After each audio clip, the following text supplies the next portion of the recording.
அனைத்து உலக நாடுகளிலும் ஒலிபரப்பாகிக் கொண்டிருக்கும் உங்கள் இசை முரசு FM இணைய வானொலியின் ரமலான் வசந்தம் நிகழ்ச்சியில் உங்கள் விளம்பரம் மற்றும் ரமலான் வாழ்த்துக்களை வெளியிட தொடர்பு கொள்ளுங்கள். இயக்குனர் இசை முரசு FM, செல் 9080475780. இணையதள தேரிலேறி உலகெல்லாம் வலம்பெறும் இசை முரசு வானொலி. இது இதயங்களை இணைக்கும் வானொலி.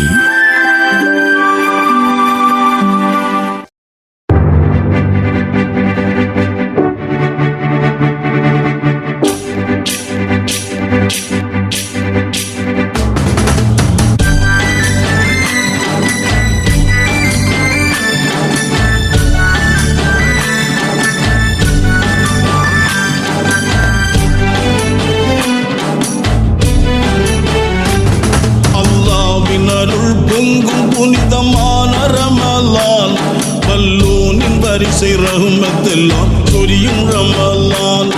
அல்லாஹ்வின் அருள் பொங்கும் புனிதமான ரமலான்.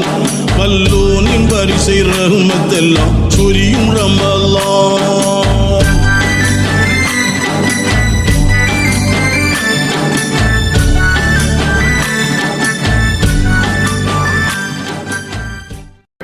இசை முரசு FM இணைய வானொலி நேர்கள் அனைவருக்கும் நெஞ்சம் நிறைந்த சலாம். அஸ்ஸலாம் அலைக்கும். நேர்கள் அனைவரையும் ரமலான் வசந்தம் 6ஆம் நாள் நிகழ்ச்சிக்கு அன்புடன் வரவேற்றுக் கொள்கிறோம். அசையும் சொத்துக்கள் அசையா சொத்துக்களை வாங்கி நம்மை செல்வந்தராக உயர்த்தி கொள்ளலாம். ஏதேனும் ஒரு சூழல்களில் அவை நம்மை விட்டு விலகிவிட்டால் மீண்டும் நாம் ரோட்டாண்டியாகி ரோட்டுக்கு வந்து விடுவோம். அதிகார செல்வாக்கு, அரசியல் செல்வாக்கு என பெற்று நம் தகுதியை உயர்த்தி கொள்ளலாம். ஏதேனும் நம் பெயருக்கு கேடு விளைவித்தால் அடுத்த வினாடியே நம் அவப்பெயர் நம்மை தலைகுனிய வைத்துவிடும். அப்படி என்றால் நிரந்தர கௌரவத்தை பெறுவதற்கு என்ன செய்வது?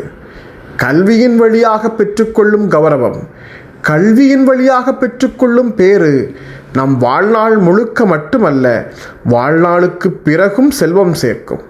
இதோ இன்றைய ரமலான் வசந்தம் நிகழ்ச்சியை கல்வியே உயர்வு என்னும் தலைப்பில் உரை வழங்கி துவங்கி வைக்கிறார் ஜாகிரா பேகம் அவர்கள்.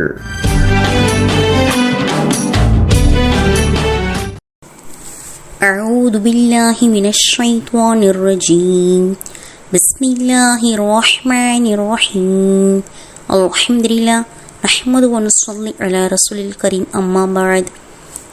புனித மிகுந்த ரமலான் மாதத்தில் FM இணைய வானொலியில் பேச வாய்ப்பு தந்த FM இசை முரசு இணைய வானொலி நேயர்களுக்கும் இணையத்தார்களுக்கும் அனைவருக்கும் எனது சலாமை எத்தி வைக்கின்றேன். அஸ்ஸலாமு அலைக்கும் ரஹ்மத்துல்லாஹி தஆலா பரக்காத்துஹு.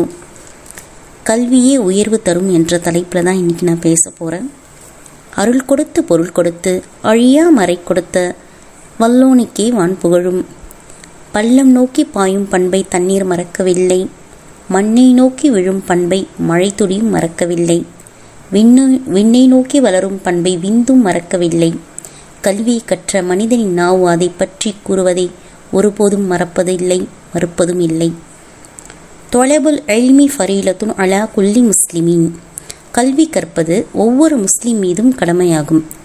கல்வி இல்லாமல் இஸ்லாம் இல்லை. அன்னலாருக்கு இறங்கிய முதல் வசனமே இக்ரா, ஓதுவீராக. கல்வியின் மூல ஆதாரம் திருக்குர்ஆன். வாழ்க்கையின் நோக்கமும் அதனை அடையும் வழிமுறைகளுக்கான அடிப்படை கல்வியை பெறுவது ஒவ்வொரு ஆண் பெண்ணின் மீது கட்டாய கடமையாகும். கல்வி தொட்டிலிருந்து இடுகாடு செல்லும் வரை நீ கற்றுக்கொள். தாயின் மடிதான் முதல் கல்விக்கூடம், பள்ளி அறை இரண்டாவது கல்விக்கூடம். உலக கல்வி, மார்க்க கல்வி இரண்டுமே இரண்டு கண்களை போன்றது.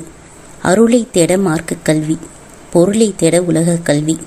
மனிதன் செழிக்க கல்வி அவசியம். இறைவன் நமக்களித்த அருட்கொடைகளில் மிகப்பெரிய அருட்கொடை கல்வியாகும்.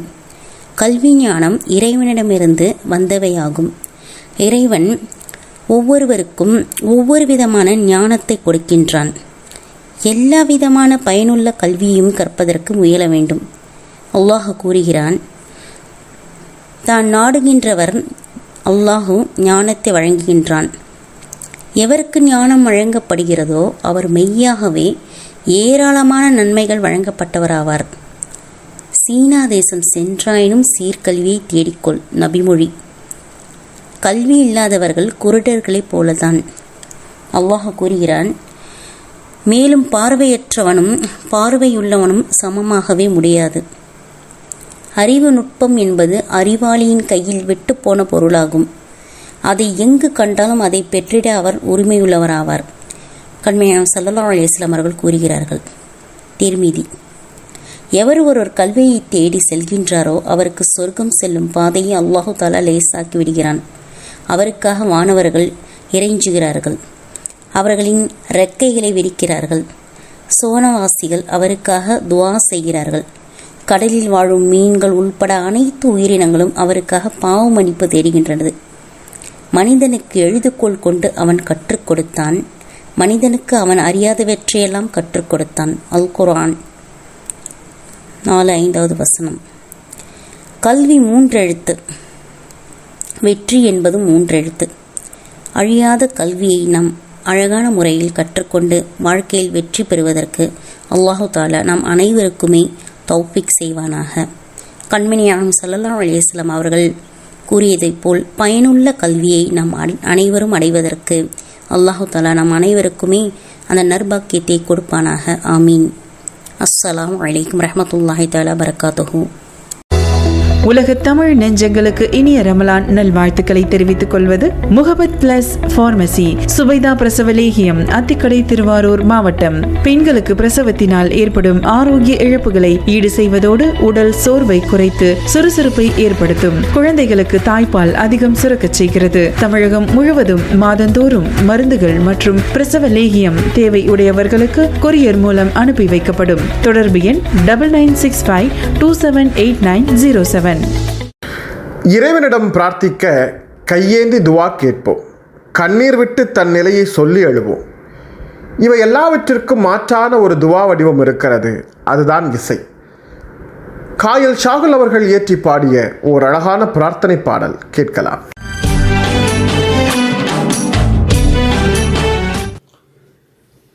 இம்மகிவானம் படைத்தாலும் ஏகாந்த வல்லா எம்பவம் என்னும் பிணியேக புரிவாயே அல்லா. இம்மகிவானம் படைத்தாலும் ஏகாந்த வல்லா எம்பவம் என்னும் பிணியேக புரிவாயே அல்லா. இம்மனமான ரமலானின் பொருட்டாளே எங்கும், இம்மனமான ரமலானின் பொருட்டாளே எங்கும் இன்னருள் என்னும் இதமான மழை தூவு அல்லா. இம்மகிவானம் படைத்தாலும் ஏகாந்த வல்லா எம்பவம் என்னும் பிணியேக புரிவாயே அல்லா. உன் கவினான இஸ்லாத்தின் நெறிபேனவென்று நன்முறையான தவ நோன்பை நிறைவேற்றுகின்ற, உன் கவினான இஸ்லாத்தின் நெறிபேனவென்று நன்முறையான தவ நோன்பை நிறைவேற்றுகின்ற, உன் அடியார்கள் பிழையாவும் பொறுத்தன்பு கொண்டு, உன் அடியார்கள் பிழையாவும் பொறுத்தன்பு கொண்டு பொன்னகர் சொர்க்க பெருவாழ்வு தருவாயே அல்லா. இம்மகிவானம் படைத்தாலும் ஏகாந்த வல்லா எம்பவம் என்னும் பிணியேக புரிவாயே அல்லா.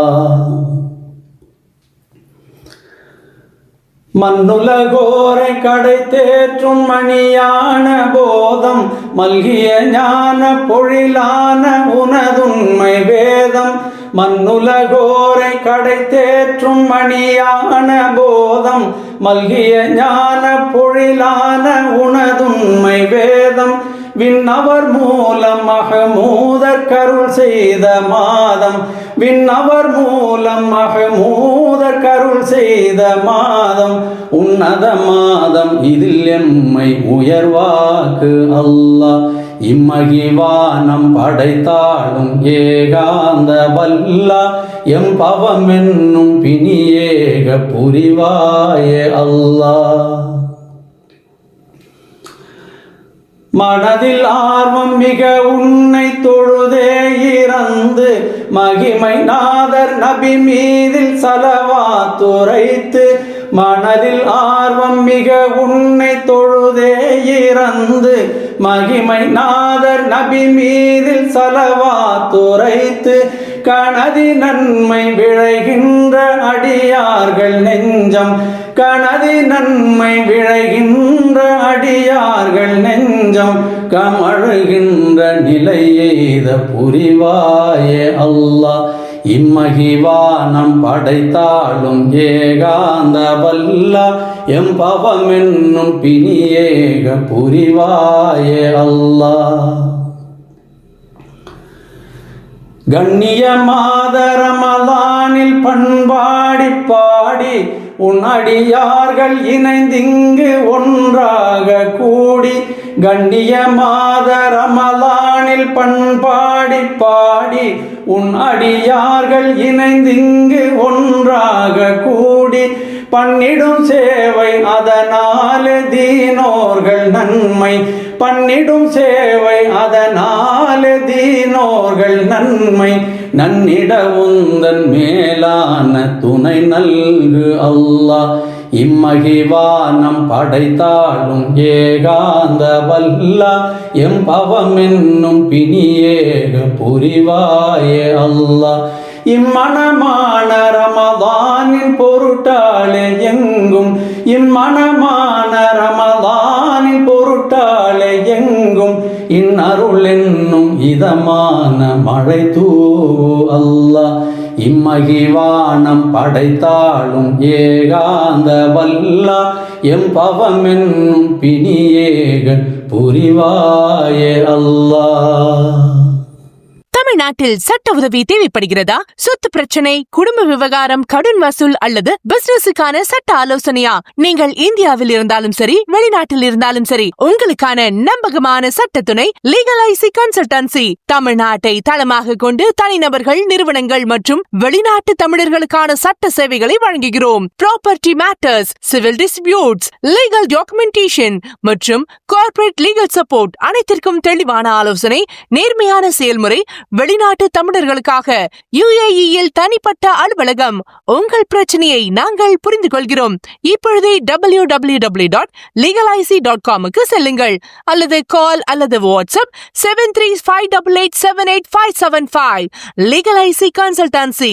நீதிமன்றத்தில் வலிமை, ஆலோசனையில் தெளிவு. போர்க்களத்தில் மருத்துவ பணிக்கான தேவை உயிர் காக்கும் ஓர் தீவிர சிகிச்சை பணி.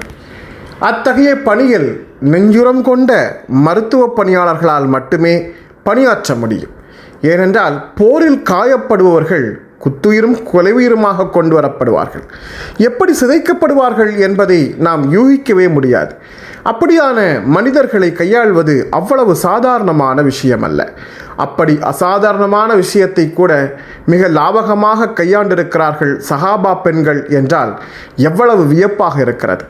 இதோ இன்றைய சஹாபா பெண்கள் துவங்கி சமகால பெண்கள் வரை தொடர்ச்சியாக வழங்கி வரும் அம்மாப்பட்டினம் கதீஜா அகாடமியின் கீழ் இயங்கும் Darussalam school of Islamic studies நிறுவனத்தினுடைய ஆசிரியர் ஹிபா அவர்கள் இப்போது ருஃபைதா அல் அஸ்லமியா என்னும் பெண்மணியின் மருத்துவ சேவை குறித்து நம்மோடு தகவல் பகிர்ந்து கொள்கிறார்.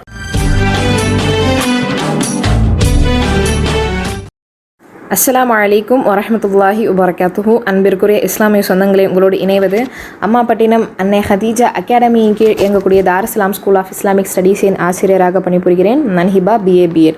உங்கள் முன் நான் பேச எடுத்துக்கொண்டுள்ள தலைப்பு சஹாபிய பெண்களின் முதல் சமகால பெண்கள் வரை. இந்த தலைப்பில் நம்ம தொடர்ச்சியாக 2 சஹாபிய பெண்மணிகள் பற்றி பார்த்தோம். ஃபஸ்ட்டு யாரை பற்றி பார்த்தோன்னா நுசைபா பின் கஅப் ரலியல்லாஹு அன்ஹா பற்றி பார்த்தோம். ரெண்டாவதாக ஹஃப்ஸா பின் ஷரீன் ரலியல்லாஹு அன்ஹா அவங்கள பற்றி பார்த்தோம். அதன் தொடர்ச்சியாக இப்போ நம்ம யாரை பற்றி பார்க்க இருக்கோம் அப்படின்னா ருஃபைதா அல் அஸ்லமியா அப்படிங்கிறவங்களை பற்றி பார்க்க இருக்கோம். இவங்களுமே ரசூல் ஸல்லல்லாஹு அலைஹி வஸல்லம் காலகட்டத்தில் வாழ்ந்தவங்க தான். இவங்களோட தந்தை எப்படிப்பட்டவங்களா இருந்திருக்காங்கன்னா வந்து ஒரு சர்ஜனாக இருந்திருக்காங்க, சர்ஜரி செய்யக்கூடியவங்களா. அந்த காலகட்டத்தில் வந்து யாருக்காவது போரில் அடிபட்டாலோ இல்லை நோயில் பாதிக்கப்பட்டாலோ அவங்களுக்கு வந்து மெடிசின்ஸ் கொடுக்குறாங்க. அது மட்டும் இல்லாமல் அவங்களுக்கு ட்ரீட்மெண்ட் பண்ணக்கூடியவங்களா, இல்லை ஏதாவது அறுவை சிகிச்சை பண்ணுற மாதிரி இருந்துச்சுன்னா அதுவுமே பண்ணக்கூடியவங்களா வந்து இவங்களோட தந்தை வந்து இருந்திருக்காங்க. ஸோ தந்தை என்ன செய்கிறாங்களோ அந்த விஷயத்தை இந்த ருஃபைதா அப்படிங்கிறவங்க பார்த்துக்கிட்டே வந்திருக்காங்க. பார்த்து என்ன செய்கிறாங்கன்னா தன்னோட தந்தைகிட்ட இருக்கக்கூடிய எல்லா விஷயங்களும் கற்றுக்கிட்டு இவங்களுமே என்ன ஆகுறாங்க, ஒரு நர்ஸாகவும் ஒரு சர்ஜனாகவும் ஆக ஆரம்பிக்கிறாங்க. இவங்க வந்து என்ன செய்கிறாங்கன்னா ரசூல் ஸல்லல்லாஹு அலைஹி வஸல்லம்ட்ட கேட்டு போர் டைமில், போர் காலகட்டத்தில் அந்த போர் நடக்கக்கூடிய இடத்துக்கும் பக்கத்தில் ஒரு டென்ட் மாதிரி அமைச்சு அதில் வந்து பெண்கள், ஒரு சில வாலண்டியர்ஸாக இருக்கக்கூடிய பெண்கள் என்ன செய்கிறாங்கன்னா அந்த இடத்துல தங்க வச்சு அவங்களுக்கு யாருக்காவது ஏதாவது பிரச்சனை ஏற்பட்டு அடிபட்டுச்சு, ஏதோ ரொம்ப பெரிய இன்ஜுரினா இவங்களை எடுத்துகிட்டு வந்து இவங்க என்ன செய்வாங்க, ட்ரீட்மெண்ட் கொடுத்து பார்த்துப்பாங்க. அந்த மாதிரி என்ன செஞ்சுருக்காங்கன்னா வந்து அவங்களோட பணியை வந்து மேற்கொண்டிருக்காங்க. சில நேரத்தில் வந்து அங்கே இருக்கக்கூடிய வெதர் நல்லாயிருக்கும், சில நேரத்துக்கு ரொம்ப மோசமாக இருக்கும். அப்போது அந்த சூழல் எவ்வளோ மோசமாக இருந்தாலும் சரி, எவ்வளோ நல்லா இருந்தாலும் சரி, இவங்க என்ன செஞ்சுருக்காங்க, தன்னோட உம்மத்துக்கான பணியை போய் தொடர்ந்துருக்காங்க. இவங்களுக்கு சப்போர்ட்டாகவும் நிறைய பெண்மணிகளும் வந்திருக்காங்க அப்படிங்கிறத நம்ம தெரிஞ்சுக்கணும். இவங்க ஒரு சிகிச்சை ஆரம்பிக்கும் போது என்ன செய்வாங்க அப்படின்னா வந்து அல்லாவோட பேரை கொண்டு ஆரம்பிப்பாங்க, தன்னோட கைகளை வந்து சுத்தம் செஞ்சுட்டு ஆரம்பிப்பாங்க. அப்போது ஒரு விஷயம், அந்த மாதிரி சர்ஜரி செய்கிறதுக்கு முன்னாடி தன்னோட ஹேண்ட்ஸ் எல்லாம் க்ளீனாக வச்சுக்கணும். இந்த மாதிரியான முக்கியமான கான்செப்ட் வந்து யார்கிட்டேருந்து எடுக்கப்பட்டுச்சு அப்படின்னா வந்து இவங்கள்ட்டேருந்து தான். ஸோ இவங்களை பார்த்து நிறைய பேர் என்ன செய்கிறாங்க, ஃபாலோ பண்ண ஆரம்பிக்கிறாங்க. இந்த மாதிரி வந்து மக்களுக்கு வந்து ஹெல்ப் பண்ணக்கூடியவங்க, அந்த மெடிக்கல் ஹெல்ப் பண்ணக்கூடியவங்களாம் என்ன செய்கிறாங்கன்னா ஒரு விஷயம் அந்த மாதிரி அதுக்காக ஹெல்ப் பண்ணுறதுக்கு முன்னாடி தன்னோட கைகளை வந்து சுத்தம் செஞ்சுட்டு தான் என்ன செய்வாங்க அப்படின்னா வந்து ஸ்டார்ட் பண்ணக்கூடியவங்களாம் வந்து இருந்திருக்காங்க. பஹ்ரைனில் RCS மெடிக்கல் யூனிவர்சிட்டின்னு வந்து ஒரு யூனிவர்சிட்டி வந்து இருக்குது.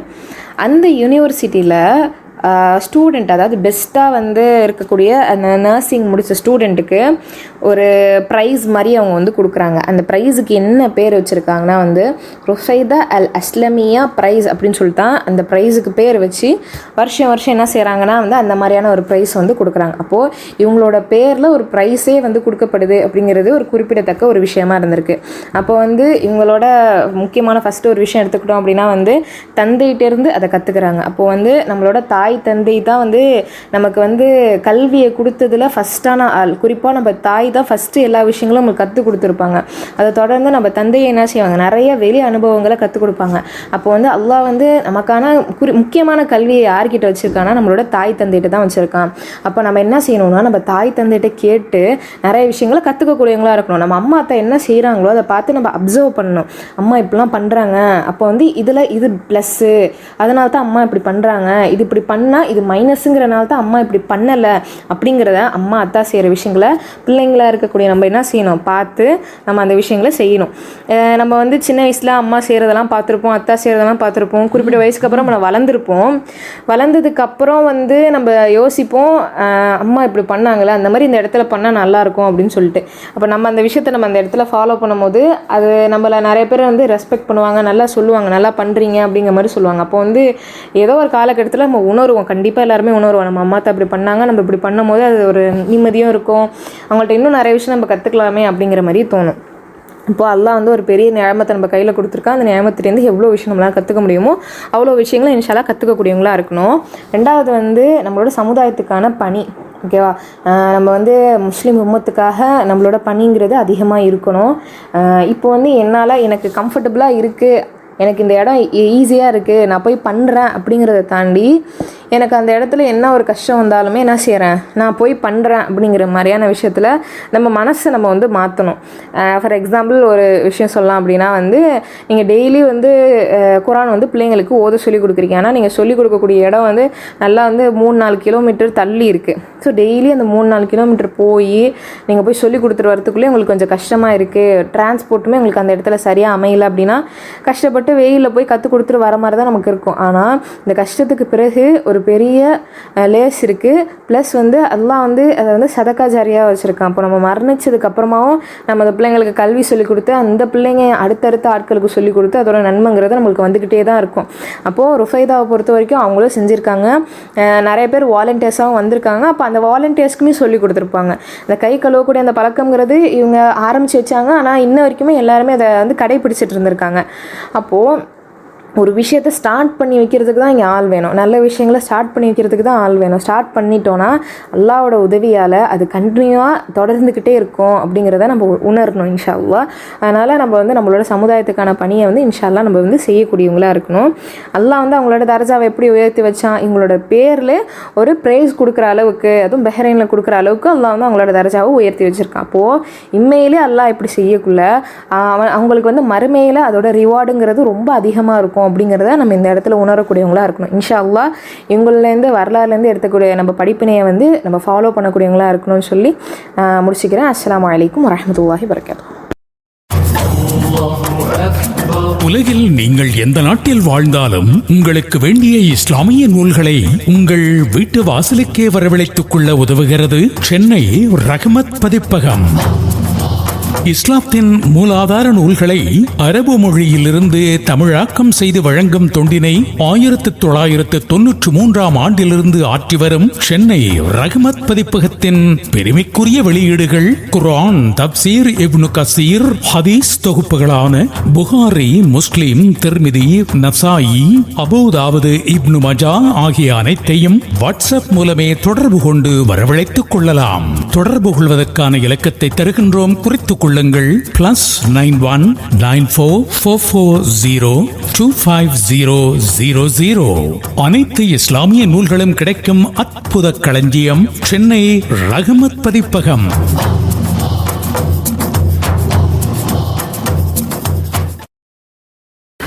சோஷியல் மீடியாக்கள் மிகப்பெரிய தகவல் தொடர்பியல் கருவியாக இருந்தாலும் அதன் வழியாக சமூகம் எதிர்கொள்ளும் சிக்கல்களும் சொல்லி மாளாது.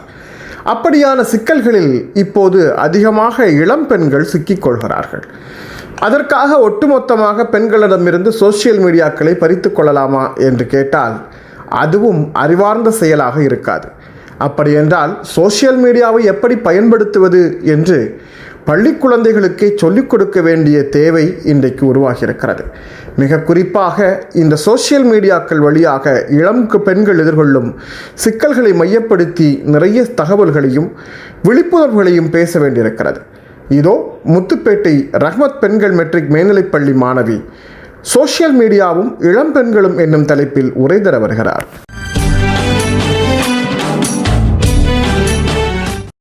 Bismillahirrahmanirrahim. Alhamdulillah nahmaduhu wa nasta'inuhu wa nastaghfiruhu wa na'udhu bihi wa tawakkulu alayh wa na'udhu billahi min shururi anfusina wa min sayyiati a'malina. Man yahdihillahu fala mudilla lahu wa man yudlil fala hadiya lahu. wa ashhadu an la ilaha illallah wa ashhadu anna Muhammadan abduhu wa rasuluhu. Amma ba'd. துணிஞ்சுவன் படித்து துணையின்றி அவற்றையும் படித்த வல்லூர் ரஹ்மானின் திருப்பெயரால் ஆரம்பம் செய்கின்றேன். அன்பிற்கும் பெருமதிப்பிற்குரிய என் ஆசிரியர்களே, என் சகோதரிகளே, உங்கள் அனைவருக்கும் என் இஸ்லாத்தின் காணிக்கையான சலாத்தினை தெரிவித்துக் கொள்கிறேன்.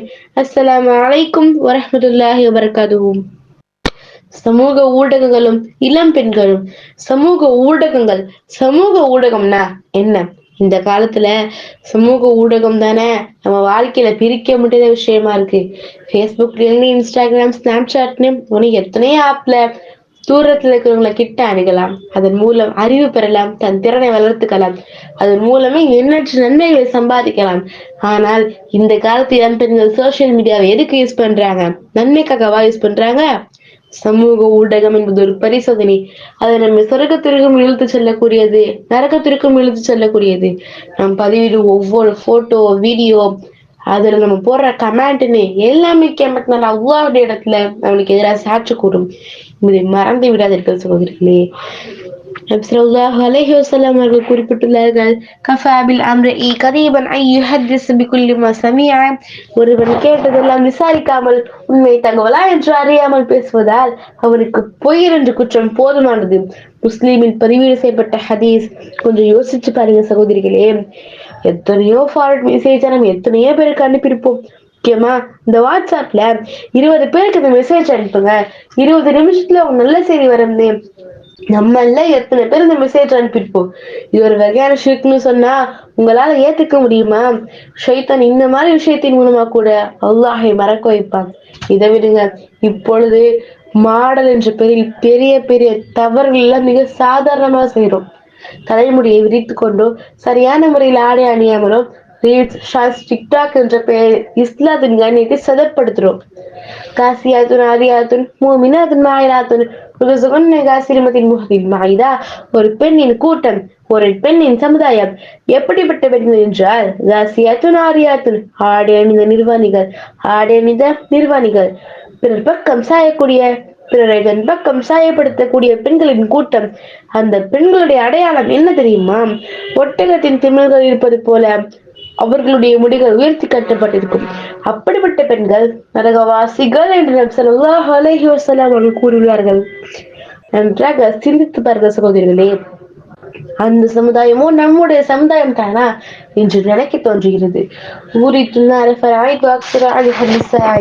எனக்கு நரகம் காட்டப்பட்டது, அதில் பெரும்பாலானவர்கள் பெண்களாகத்தான் இருந்தார்கள் என்று முஸ்லிமில் பதிவீடு செய்யப்பட்ட நபி ஸல்லல்லாஹு அலைஹி வஸல்லம் அவர்கள் அருளிய ஹதீஸை எப்பொழுதும் நினைவில் வைத்துக் கொள்ளுங்கள் சகோதரிகளே. பக்குவமாக ஒழுக்கமுள்ளவர்களாக வாழ்ந்த அந்த கால சகாபி பெண்மணிகள் எப்படிப்பட்டவர்கள் என்றால், நபி ஸல்லல்லாஹு அலைஹி வஸல்லம் அவர்கள் வஃபாத்தானது ஆயிஷா ரலியல்லாஹு அன்ஹா அவர்கள் மடியில்தான் அந்த அறையிலே அடக்கம் செஞ்சாங்க. ஆயிஷா ரலியல்லாஹு அன்ஹா அவங்க நபிக்கு அடிக்கடி சலாம் கூறிவிட்டு வருவார்கள். அதன் பின்னால் அவர்களுடைய தகப்பனார் ஹல்ரத் அபூபக்கர் ரலியல்லாஹு அன்ஹு அவர்கள் வஃபாத்தானார்கள். அவர்களையும் அதே அறையில் நபி ஸல்லல்லாஹு அலைஹி வஸல்லம் அவர்கள் பக்கத்திலே அடக்கம் செய்தார்கள். ஆயிஷா ரலியல்லாஹு அன்ஹா அவர்கள் இருவருக்கும் சலாம் கூறிவிட்டு வருவார்கள். அதன் பின்னர் 10 வருடம் கழித்து ஹல்ரத் உமர் ரலியல்லாஹு அன்ஹு அவர்கள் வஃபாத்தானார்கள். அவர்களையும் அதே ரவுலாவில் அபூபக்கர் ரலியல்லாஹு அன்ஹு அவர்கள் பக்கத்திலே அடக்கம் செஞ்சாங்க. சலாம் கூற போல, ஏனென்றா அங்க அந்நிய நான் வந்துட்டாங்க. அவர் அந்நியன் கிடையாது, உங்கள் கணவருடைய ஸல்லல்லாஹு அலைஹி வஸல்லம் அவர்களுடைய மாமனார் தான். உமர் ரலியல்லாஹு அன்ஹு வஃபாத்தானார்கள்.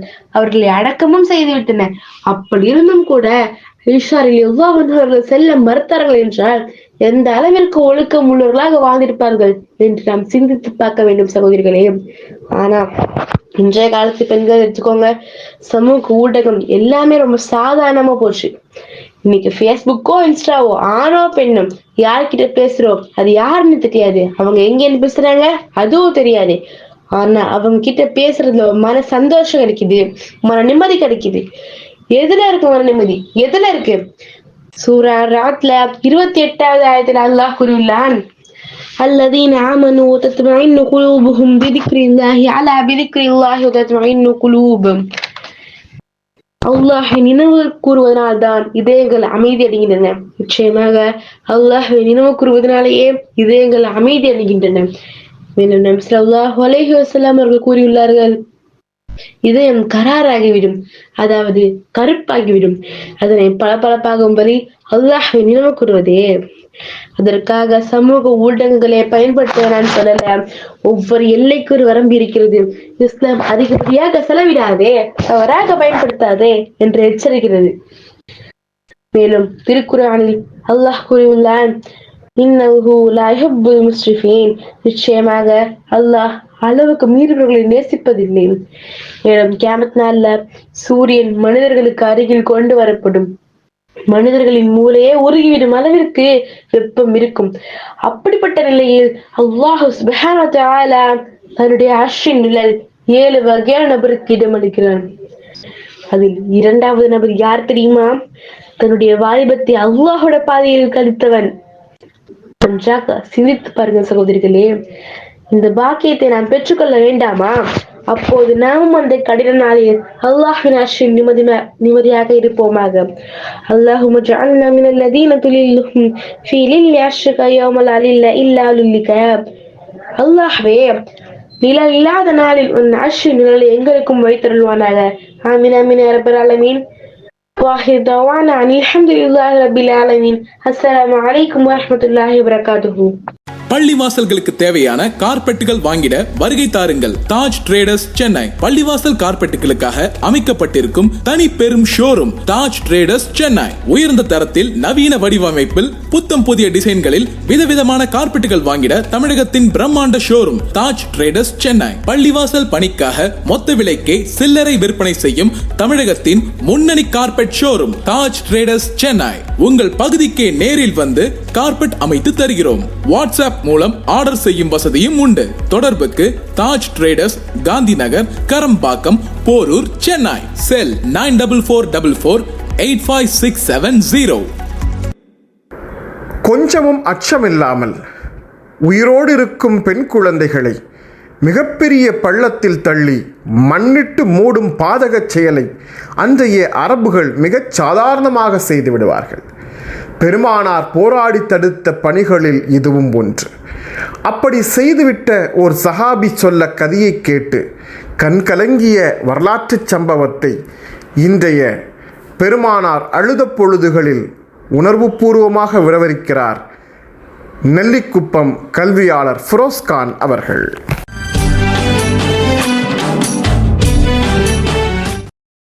அவுது பில்லாஹி மினஷ் ஷைத்தானிர் ரஜீம். பிஸ்மில்லாஹிர் ரஹ்மானிர் ரஹீம்.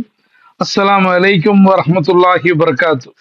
அன்பார்ந்த சகோதர சகோதரிகளே, அருமை தலைவர் அழுத நிகழ்வுகள் எனும் தலைப்பில் ஒவ்வொரு நாளும் ஒரு சம்பவத்தை பார்க்கிறோம். நபிகள் நாயகம் ஸல்லல்லாஹு அலைஹி வஸல்லம் அவர்களிடம் அவர்களுடைய தோழர்கள் அறியாமை காலத்தில் நடந்த சம்பவங்களை விவரிப்பார்கள். அவ்வாறு ஒரு நாள் ஒரு நபித்தோழர் இறை தூதரிடத்திலே சொன்னார், இறைவனின் தூதரே, ஐயாமுல் ஜாஹிலே எனும் அறியாமை காலத்தில் நாங்கள் சிலைகளை வணங்கி எங்களுடைய உள்ளங்கள் இறுகி போனவர்களாக இருந்தோம். எங்களுக்கு பிறக்கக்கூடிய பெண் குழந்தைகளை கொலை செய்வது எங்களுக்கு வழக்கமாக இருந்தது.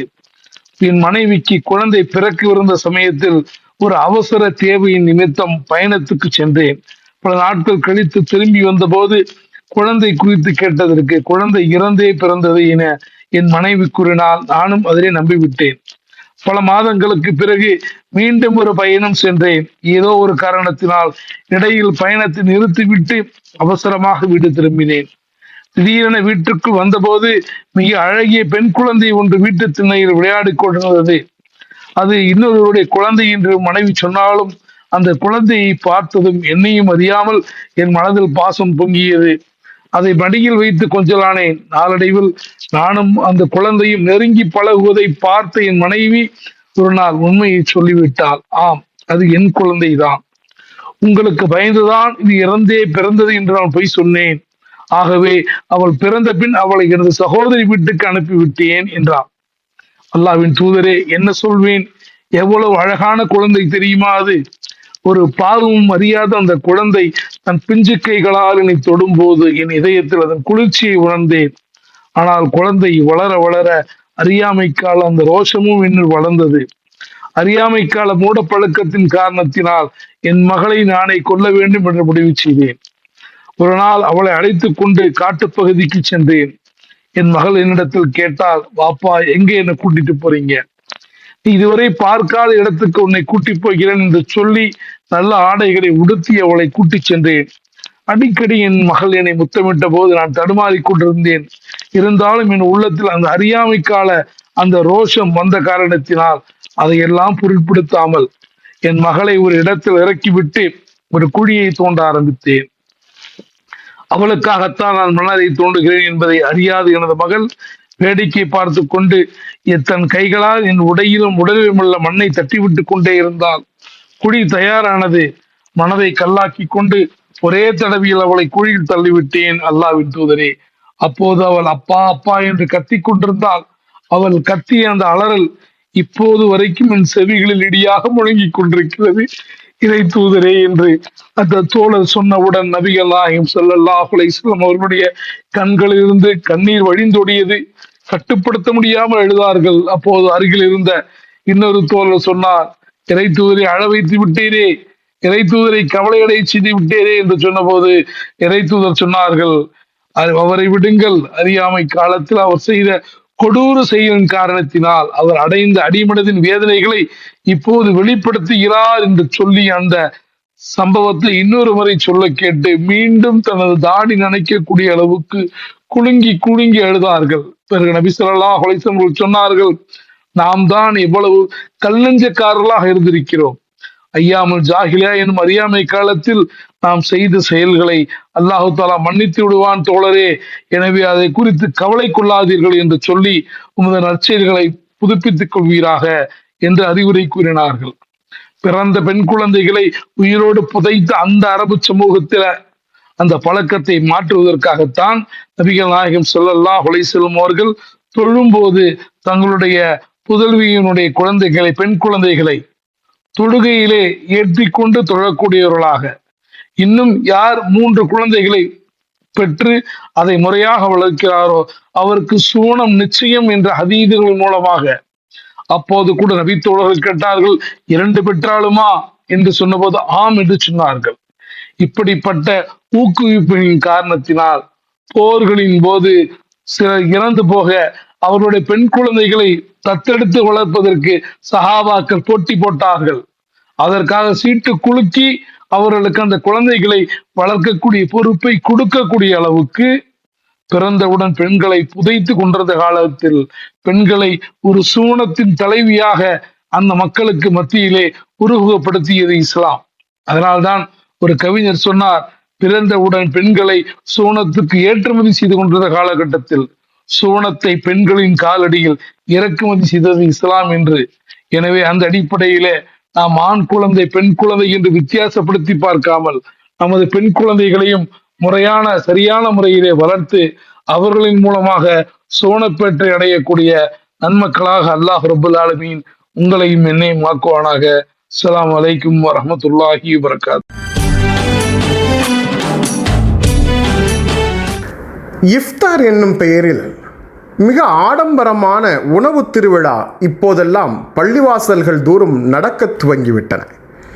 உண்மையில் முஸ்லிம் சமூகத்தில் பொருளாதார ரீதியாக மேம்படுத்த வேண்டிய பணிகள் ஆயிரம் பறந்து கிடக்க, ஒட்டுமொத்த பொருளாதாரத்தின் பின்புலத்தில் இருந்து இப்படி ஒரு பெரும் பொங்கை இஃப்தாருக்காக விதவிதமாக ரகரகமாக செய்து குவிப்பதன் வழியாக வீணடித்து கொண்டிருக்கிறோம்.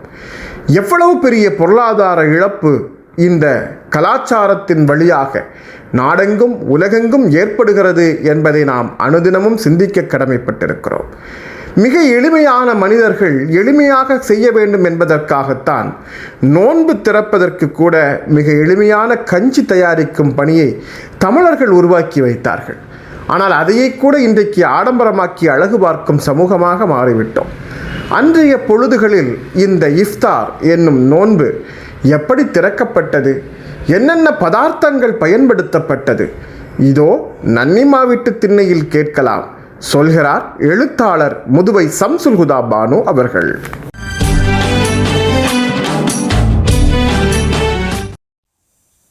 இசை முரசு எஃப்எம் இணைய வானொலி அன்பு நேயர்கள் அனைவருக்கும் அஸ்ஸலாமு அலைக்கும் வரஹ்மத்துல்லாஹி வபரகாத்துஹு. நோன்பு நாளில் நோன்பு கஞ்சி குடிச்சு நோன்பை திறக்கிறது வகுத்துக்கு எதமா நோன்பு வச்ச திருப்தியும் நோன்பு திறக்கிற திருப்தியும் இருக்கும். வீட்டில் எம்பிடுத்தேன் விதமாக நோன்பு கஞ்சி காய்ச்சினாலும் பள்ளிவாச கஞ்சியில் வர வாசம் நிரப்பம் வராது. இந்த சொலைமா மருமனுக்கு வீட்டில் தான் நோன்பு கஞ்சி காய்ச்சினாத்தேன் பிடிக்கிதான். வெள்ளைப்பூடை சுத்தமாக தோல் இல்லாமல் உருங்க அக்கா கஞ்சியில் கிடந்து நாக்கில் பூட்டு தோல் ஒட்டிருந்தி தெரியலா என சொல்லியபடி சுலைமான் வீட்டு திண்ணையில் பூண்டை தெரு பொண்டுகளோடு உரிச்ச சலுவான் அண்ணியிடம் சுலைமான் மனைவி சஹிலா, நன்னி நீங்கள்லாம் வீட்டில் நோம்பு கஞ்சி காய்ச்ச மாட்டீங்களாக்கும் என கேட்டதும், சகரை வச்சுட்டு பஜ்ரை தொழுதுட்டு வயக்காட்டுக்கு போகிற மக்கள் நாங்கள் மாலை மங்கும்போது வீடு வந்து சேருவோம். பள்ளி கஞ்சிதேன் நோன்பு திறக்க உப்புக்கல்ல அல்லாஹும்ம சொல்லி முடிச்சு பிஸ்மி சொல்லி வாயில் வச்சு நோம்பை திறந்து புட்டு தண்ணியை 3 மடக்கு குடிச்சு புட்டு என்ன பிசு பிசுப்போடு இருக்கிற பேரிச்சம்பழத்தை ஒன்று எடுத்து வாயில் வச்சு மென்று தின்றுறதே கண்மணி நாயங்க சுண்ணத்தான முறையில் இப்படித்தான் நோம்பை திறந்தாகலாம். அதன் பிறகு பள்ளிவாசல் நோன்பு கஞ்சியில் ஒரு குவளையை குடித்தா போதும். ஆமாம், இப்போ என்ன இப்படி இருக்குதுங்க. அதுக்கப்புறம் நாங்கள் மகரீஸா திராவியாலாம் தொழுது புட்டு ராவில் இந்த காலையில் காய்ச்சி வச்சு கிண்டி வச்சுருப்போம்ல கம்பங்கூழ், அதில் இப்படி உப்பு போட்டு நீஸ் தண்ணியை ஊற்றி கரைச்சி ஒரு கருவாடு துண்டை சுட்டுக்கிட்ட இல்லைன்றா மோர் மிளகா சீனி இறக்கா வத்த இந்த மிதுக்கு வத்த என்னத்தையாச்சும் வறுத்து டப்பாவில் ஓட்டு வச்சுருப்போம். அதை கடிச்சிக்கிட்டு ஒரு கறிக்கோப்பையை குடிச்சு எந்திரிப்போம். அப்புறம் உலையை வச்சு சோத்தாக்கி பருப்பானா கருவாட்டானா புளியானம்னு எதையாவது வச்சு தேங்காய் துவையை இல்லைன்னா வரமல்லி துவையில் அரைச்சி தொட்டுக்குருவோம். இப்போ உள்ள மக்கள் நோன்பு துறக்கோ விதமான தின்பண்டத்தை செய்யுதுக்கோ, நோன்பு துறக்கிறதுக்கும் அப்படி தைக்குதுங்கம்மா, நோன்பு வைக்கிறதுக்கும் கரிமீன் இல்லாமல் முடியலைங்குதுங்களம்மா. இது என்னமோம்மா, பணத்தப்பேன் பெரியப்பனா போயிட்டேன், என்ன செய்கிறது?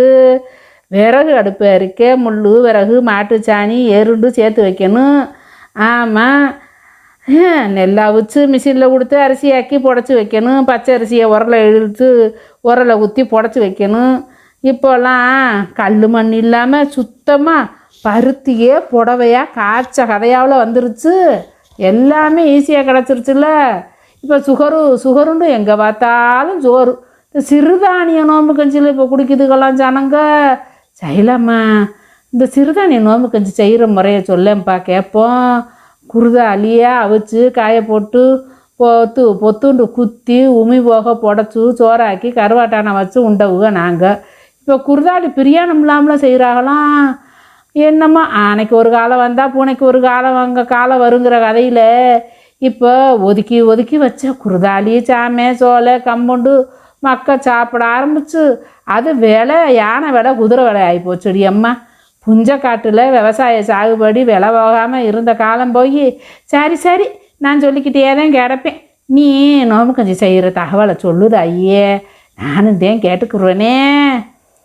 நன்னி குருதாலி அரிசி ஒரு குவலை, பாசி பயிறு பருப்பில்லை நன்னி பாசி பயிறு குவலை, வெந்தயம் அரை ஸ்பூனு, வெள்ளைப்பூடு 10 பல்லு, சின்ன வெங்காயம் 6 எண்ணிக்கை, மல்லி இலை ஒரு கைப்பிடி, இந்த தேங்காய் பால் அரை முடி தேங்காய் பாலை பால் கொஞ்சம் எடுத்து வச்சுக்கிட்டு 2ஆம் பால் எடுத்து வச்சுக்கிறணும்.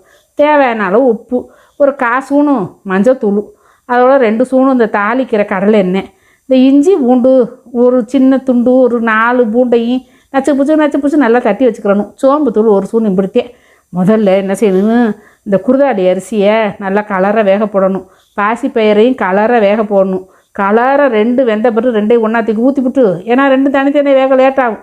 அதனால் ஒன்றா முதல்ல பாசி பயிரை ஊற வச்சு கூட போட்டால் சீக்கிரம் வந்துடும். ஆனால் ஊற வைக்கலைன்னா நல்லா கலரை வேக விடணும். அதுக்கப்புறம் இந்த 2ஆம் பாலை ஊற்றி கொதிக்க வச்சு அதில் மட்டும் வெந்தயத்தை போட்டு நல்லா வெள்ளைப்படையும் போட்டு நல்லா கலரை அதையும் வேக விட்டு இன்னொரு சட்டியில் எண்ணெயை ஊற்றி இந்த சின்ன வெங்காயம் மல்லி இலை அதை போட்டுட்டு கோணு மஞ்சத்தூளை போட்டு இந்த இஞ்சி பூண்டு தட்டி வச்சுருக்கோம்ல அதையும் போட்டு சோம்புத்தூளை போட்டு இந்த காய்ச்சல கஞ்சி அதில் ஊற்றி இன்னும் கொஞ்சம் தண்ணி கோணு உப்பு போட்டு நல்லா கொதிக்க வச்சு இந்த 1ஆம் பால் இருக்குல்ல அதை தூக்கி போட்டு நல்லா அப்படியே செத்த நேரம் அடுப்பை கிளச்சி விட்டு அப்படியே தம்மில் போட்டு இறக்கணும்டா. வகுத்துக்கு எதமா உடம்புக்கு நலமா இந்த குருதாலி அரிசி நோம்பு கஞ்சி சூப்பராக இருக்கும். மசாலா ஒன்றும் கூட இருக்காது. நல்லா வெள்ளைப்பூடு வகுத்தில் உள்ள காட்டையெல்லாம் வெளியேற்றி விட்டுவிடும். வெந்தயம் குளிச்சு பாசி பயராக போடுறதுனால அதில் நார் சத்து இருக்கான். அப்போ குருதாலி அரிசி எப்படி இருக்கும், இது எவ்வளவு சூப்பர். உங்களால் இதையும் நான் சொல்லிட்டேன் அண்ணி, எல்லாரும் குடிச்சு பாருங்க மக்கள். இதை ஆக்கி இசை முரசு இணைய வானொலி அன்பு நேயர்கள் அனைவருக்கும் அஸ்ஸலாமு அலைக்கும் வரஹ்மத்துல்லாஹி வபரகாத்துஹு. ரூபி சில்க்ஸ் அண்ட் ரெடிமேட்ஸ், சிறியவர்கள் முதல் பெரியவர்கள் வரை நீங்கள் விரும்பிய ஆடைகளை வாங்கிட வருகை தாருங்கள். லேட்டஸ்ட் மாடல்களில் பூனம் சாரீஸ், காட்டன் சேலை, பட்டுச் சேலைகள், மேலும் பெண்களுக்கான சுடிதார், சுடி மெட்டீரியல் நீங்கள் எதிர்பார்த்த வண்ணம் மிகவும் குறைந்த விலையில் கிடைக்கும். டி ஷர்ட் வகைகள் மற்றும் ஷர்ட், காட்டன் பேண்ட், மேலும் ஆண்களுக்கான ஜீன்ஸ் பேண்ட் லேட்டஸ்ட் மாடல்களில் கிடைக்கும். சுடி மெட்டீரியல், சுடிதார் போன்றவை, சிறுமிகளுக்கான ஃப்ராக், வெஸ்டர்ன் செட், சிறுவர்களுக்கான பேண்ட் ஷர்ட் எங்களிடம் 5% முதல் 10% வரை தள்ளுபடி உண்டு. ஆடைகள் என்றாலே உங்கள் நினைவுக்கு வருவது ரூபி சில்க்ஸ் அண்ட் ரெடிமேட்ஸ் தாங்க. போன் 253983, பெரிய தெரு, மணிக்கூண்டு அருகில், பட்டுக்கோட்டை. நம் வீட்டு செல்ல குழந்தைகளுக்கு கல்வி சொல்லிக் கொடுக்கிறோம், இசை சொல்லிக் கொடுக்கிறோம், கராத்தே சொல்லிக் கொடுக்கிறோம், நீச்சல் சொல்லிக் கொடுக்கிறோம். இன்னும் என்னென்ன கலைகள் உண்டோ எல்லாவற்றையும் ஒரே பிள்ளையை கற்று எல்லாவற்றிலும் ஜாம்பவானாகிவிட வேண்டும் என்று நினைக்கிறோம். ஆனால் மிக எளிமையாக போகிற போக்கில் மிகச் சாதாரணமாக நாம் நினைத்தால் தினசரி 2 இஸ்லாமிய கேள்வி பதிலை நம் பிள்ளைகளுக்கு மிக லேசாக சொல்லிக் கொடுத்து அவர்கள் மனதில் ஆழப்பதிய வைத்துவிட முடியும். அப்படியான முயற்சிகள் மதர்சாக்களில் நடைபெற்று வருகிறது. வீடுகளில் இதை ஒரு கடமையாக கொள்ளாமல் மிக லேசாக இன்றைக்கு படிக்க வேண்டிய 2 இஸ்லாமிய பொது அறிவுகள் என்று நாம் போகிற போக்கில் குழந்தைகளுக்கு மட்டுமல்ல நாமும் வீட்டில் சொல்லி எல்லோரும் தெரிந்து கொள்ளலாம், எல்லோரும் பகிர்ந்து கொள்ளலாம். இந்த பழக்கத்தை வீடுகளில் முன் வருவதற்கு நாம் ஏற்பாடு செய்வோம். இதோ அப்படியான ஒரு அழகான கேள்வி பதிலை வேகமாக பேசுகிறார்கள். தூத்துக்குடி மாவட்டம் 6ஆம் பண்ணை இசத்துல் ஹைராத் மதரசாவினுடைய மாணவர்கள் அன்சர் மற்றும் ரயான். அஸ்ஸலாமு அலைக்கும். தூத்துக்குடி மாவட்டம் 6ஆம் பண்ணை என்ற ஊரில் இஸ்ஸத்துல் ஹைராத் மதரசா மாணவர்கள் எம் அன்சார் மற்றும் பி ரய்யான் நாங்கள் இங்கு இஸ்லாமிய கேள்வி பதில்கள் கூற வந்துள்ளோம். உலகே கேட்கும் இசை முரசு எஃப்எம்ஐ கேட்டுக்கொண்டிருக்கும் நாயர்கள் அனைவருக்கும் ரமலான் நல் வாழ்த்துக்கள். முகமது என்ற வார்த்தை குர்ஆனில் எத்தனை முறை வருகிறது? 4 முறை வருகிறது. முதலில் வஹி இறை அறிவிப்பு இறங்கிய நாள் எது? ரமலான் பிறை 27 திங்கட்கிழமை. நபி ஸல்லல்லாஹு அலைஹி வஸல்லம் அவர்கள் முகத்தோற்றமுள்ள நபி யார்? ஆதம் அலைஹிஸ்ஸலாம். நபி ஸல்லல்லாஹு அலைஹி வஸல்லம் அவர்கள் முகத்தோற்றமுள்ள மகன் யார்? இப்ராஹிம் அவர்கள். நபி ஸல்லல்லாஹு அலைஹி வஸல்லம் அவர்கள் முகத்தோற்றமுள்ள மகள் யார்? ஃபாத்திமா ரலியல்லாஹு அன்ஹா. நபி ஸல்லல்லாஹு அலைஹி வஸல்லம் அவர்கள் முகத்தோற்றமுள்ள சஹாபி யார்? ஜாஃபர் இப்னு அபூ தாலிப் ரலியல்லாஹு அன்ஹு. நபி ஸல்லல்லாஹு அலைஹி வஸல்லம் அவர்களுக்கு பிடித்த காய் எது? சுரக்காய். நபி ஸல்லல்லாஹு அலைஹி வஸல்லம் அவர்கள் எத்தனை ஹஜ் செய்துள்ளார்கள்? ஒரு முறை ஹஜ் செய்துள்ளார்கள். நபி ஸல்லல்லாஹு அலைஹி வஸல்லம் அவர்கள் எத்தனை உம்ரா செய்துள்ளார்கள்? 4 உம்ரா செய்துள்ளார்கள். நபி ஸல்லல்லாஹு அலைஹி வஸல்லம் அவர்களுக்கு பிடித்த இறைச்சி எது? ஆட்டின் முன் சந்துகரி ஆகும். நபி ஸல்லல்லாஹு அலைஹி வஸல்லம் அவர்கள் உம்மத்தினருக்கு சலாம் சொல்லிய நபி யார்? இப்ராஹிம் அலைஹிஸ்ஸலாம். நபி ஸல்லல்லாஹு அலைஹி வஸல்லம் அவர்கள் விரும்பிய எண்ணெய் எது? ஜெய்துன் எண்ணெய். தமது சட்டையால் கவனித்து நபியால் அடக்கம் செய்யப்பட்ட பெண் யார்? அலி ரலியல்லாஹு அன்ஹு அவர்களின் தாய் ஃபாத்திமா பின்த் அஸத் ரலியல்லாஹு அன்ஹா. நபி ஸல்லல்லாஹு அலைஹி வஸல்லம் அவர்களுக்கு பிடித்த நிறம் எது? வெள்ளை நிறம். நபி ஸல்லல்லாஹு அலைஹி வஸல்லம் அவர்கள் கடைசியாக செய்த அமல் எது? மிஸ்வாக் குச்சியால் பல் துலக்கினார்கள். அஸ்ஸலாமு அலைக்கும்.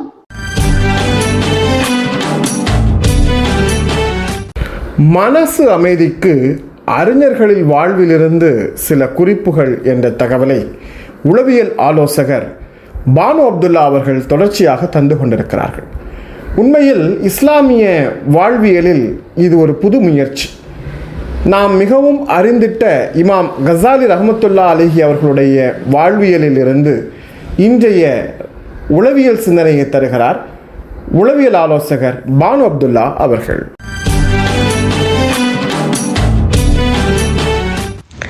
இசை முரசு இணைய வானொலியர்கள் அனைவருக்கும் அஸ்ஸலாமு அலைக்கும் வரஹ்மத்துல்லாஹி வபரகாத்துஹு.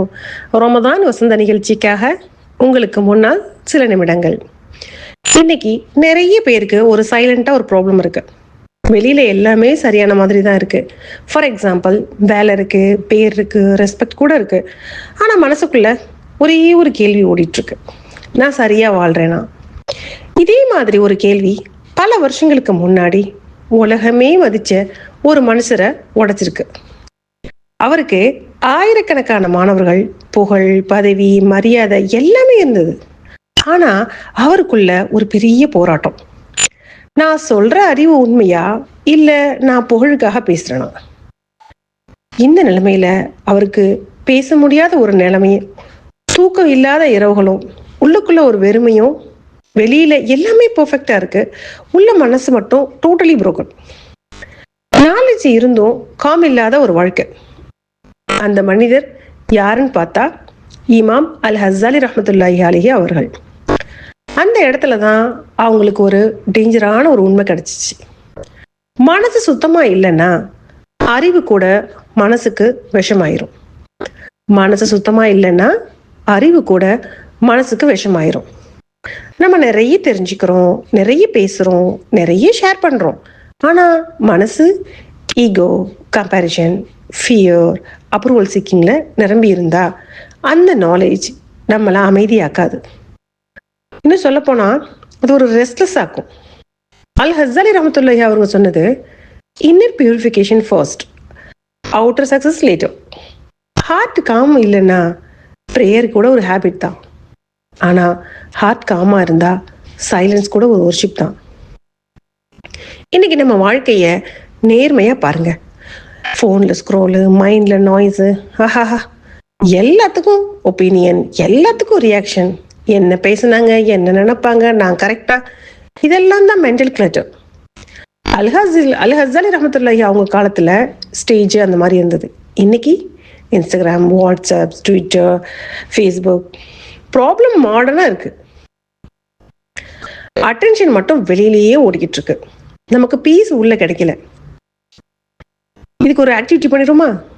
இன்னைக்கு நைட்டு தூங்க போகிறதுக்கு முன்னாடி இதை ட்ரை பண்ணி பாருங்க. ஃபோன்லாம் ஓரமாக வச்சுட்டு ஒரு நிமிஷம் அமைதியாக உட்காருங்க. உங்கள் மனசுக்கிட்ட நீங்களே கேளுங்க, இன்னைக்கு நான் யாரை இம்ப்ரெஸ் பண்ணுறதுக்கு வாழ்ந்தேன், இன்னைக்கு நான் யாரை இம்ப்ரெஸ் பண்ணுறதுக்கு வாழ்ந்தேன். ஒரு ஹானஸ்டான ஆன்சர் கிடைக்கும். அதுக்கப்புறம் இந்த லைனை மனசுக்குள்ள பதிய வச்சுக்கோங்க. காம் மைண்ட் வர்றது அச்சீவ்மெண்ட்ல கிடையாது, இன்டென்ஷன் கிளியரா ஆனாதான். அல் ஹஸ்ஸாலி ரஹ்மத்துல்லாஹி அலைஹி அவங்க சொன்ன பீஸ் நம்ம வெளியே தேட வேண்டியதில்லை, நம்ம வீட்டுக்குள்ள, நம்ம உள்ளுக்குள்ள. இன்னிலிருந்து ஆரம்பிக்கலாமா? அஸ்ஸலாமு அலைக்கும் வரஹ்மத்துல்லாஹி வபரகாத்துஹு.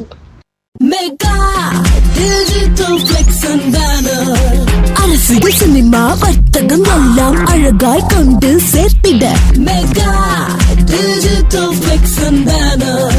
திருமண விளம்பரம், ஓடிங் போர்டுகள், உடனடி பேனர்கள் செய்திட mega digital flex and banner. Mega digital flex and banner, மவுண்டோ, அடையார், கோயம்பேடு மற்றும் திருவொற்றியூர். போன் 9400074666. தாழ்த்தப்பட்ட சமூக மனிதர்கள் மீது ஆதிக்க சமூகத்தினர் நடத்திய சாதிய வெறியாட்டத்தால் பாதிக்கப்பட்ட மனிதர்களை பார்த்துவிட்டு விவேகானந்தர் திருவிதாங்கூர் சமஸ்தானம் பைத்தியக்காரர்களின் கூடாரம் என குறிப்பிட்டார். அந்த அளவிற்கு மதம், சாதியம் வெறிபிடித்து மனிதர்களை ஆட்டிப்படைத்தது. அந்த ஆட்சி அமைப்பில் கூட சாதியம் உயர்வு பெற்றிருந்தது. உயர் சாதியினர், உயர்மட்டத்தினருக்கு மட்டுமே அதிகாரமும் ஆட்சியும் கிடைக்கும் என்கிற நிலை இருந்தது. அரண்மனைக்குள்ளும், அரண்மனை அதிகாரத்திலும், அரண்மனை பணியிலும் உயர் சாதியினர் மட்டுமே அலங்கரித்திருந்தனர். அந்த அதிகார கூட்டத்திற்கு மத்தியில் ஒரு முகமதிய மலர்ச்சி ஏற்பட்டிருந்தது. திருவிதாங்கூர் சமஸ்தானத்தில் பொறுப்பு வகித்த ஒரே முஸ்லிம் திவான் குறித்த தகவலை இன்றைய அறிய வேண்டிய அரிய மனிதர்கள் பகுதியில் தருகிறார் வரலாற்று ஆய்வாளர் குளச்சல் ஆசீம் அவர்கள்.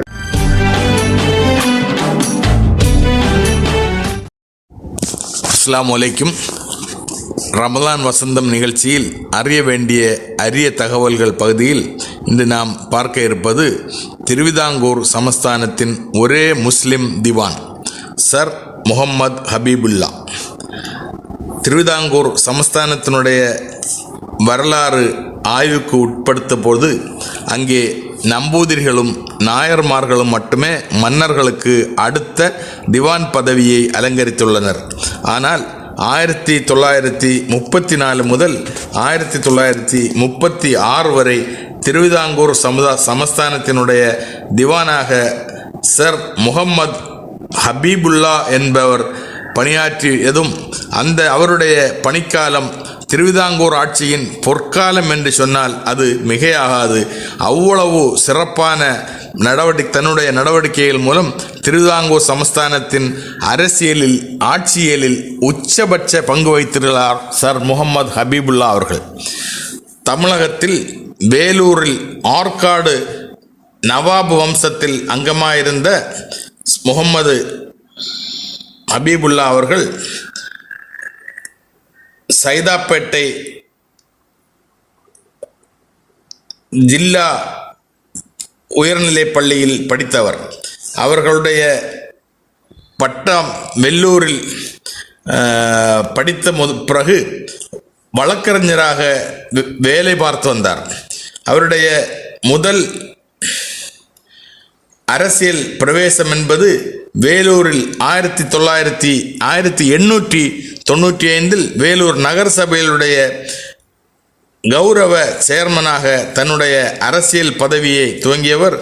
1901 அந்த நகரசபையினுடைய செயலாளராகவும் படிப்படியாக பல்வேறு பொறுப்புகளை 1914 வரை வேலூர் நகராட்சியில் வகித்தவர். 1920களில் சென்னை ராஜதானியில் கவர்னருடைய எக்ஸிக்யூட்டிவ் கவுன்சிலில் ரெவென்யூ மெம்பராகவும் 1924 வைஸ்ராயுடைய எக்ஸிக்யூட்டிவ் கவுன்சிலில் அங்கமாகவும் பதவி வகித்தவர். இவருடைய நிர்வாக திறனையும் ஆட்சி துறைகளில் மிகச்சிறந்த சாதுரியமான முடிவுகளை கையாள்வதையும் கேள்விப்பட்ட அன்றைய திருவிதாங்கூர் சமஸ்தானத்தினுடைய சித்திர திருநாள் மகாராஜா இவரை 1934 திருவிதாங்கூருடைய திவானாக நியமனம் செய்யப்பட்டார். அந்த திருவிதாங்கூருடைய திவானாக சர் முகமது ஹபீபுல்லா அவர்கள் நியமனம் செய்யப்பட்ட பிறகு திருவிதாங்கூர் சமஸ்தானத்தினுடைய வளர்ச்சி மிக துரிதமாக நடைபெற்றது. திருவிதாங்கூர் சமஸ்தானத்தினுடைய அதுவரை நாயர் பட்டாளங்கள் மட்டுமே காவல்துறையிலும் திருவிதாங்கூர் பாதுகாப்பு படைகளிலும் அங்கம் வகித்த சூழலை மாற்றி அனைத்து சமூகத்தவரும் காவல்துறையில் பணிபுரிவதற்காக முஸ்லிம்களும் கிறிஸ்தவர்களும் தலித்துகளும் இன்ன பிற சமூகங்களும் பணியாற்றுவதற்காக திருவிதாங்கூர் சிவில் சர்வீசஸ் என்ற ஒரு துறையை ஏற்படுத்திய பெருமை முகமது ஹபீபுல்லா திவான் அவர்களை சாரும். அது மட்டுமல்ல, திருவிதாங்கூர் சமஸ்தானத்தில் உள்ள இவருடைய பதவி காலத்தில்தான் திருவிதாங்கூரில்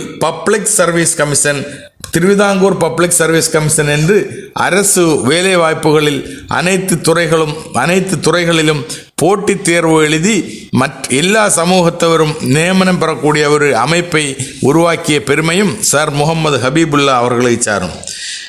150 ரூபாய்க்கு தாழ மாச சம்பளம் உள்ள அரசு துறைகளில் பணியாற்றியவர்களுக்கு அனைத்து அனுகூலங்களையும் வழங்கிய பெருமையும் இவருக்கு சாரும். அந்த பகுதிகளுக்கு அதுவரை 60% வேலைவாய்ப்புகளில் இடம்பெற்றிருந்த நிலையை மாற்றி அனைத்து துறைகளிலும் தேவசம்,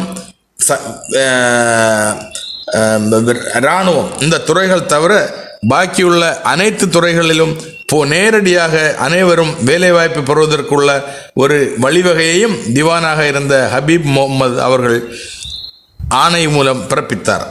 கேரளா அரசில் இன்று வரை மிகச்சிறந்த நீர்ப்பாசன திட்டங்களுக்கு உதவக்கூடிய பள்ளிவாசல் அணை திட்டம், அந்த இடத்திற்கு பேர் பள்ளிவாசல் அணை திட்டமும் 1935 இந்த திவான் அவர்களுடைய ஆட்சி காலத்தில் உருவானது.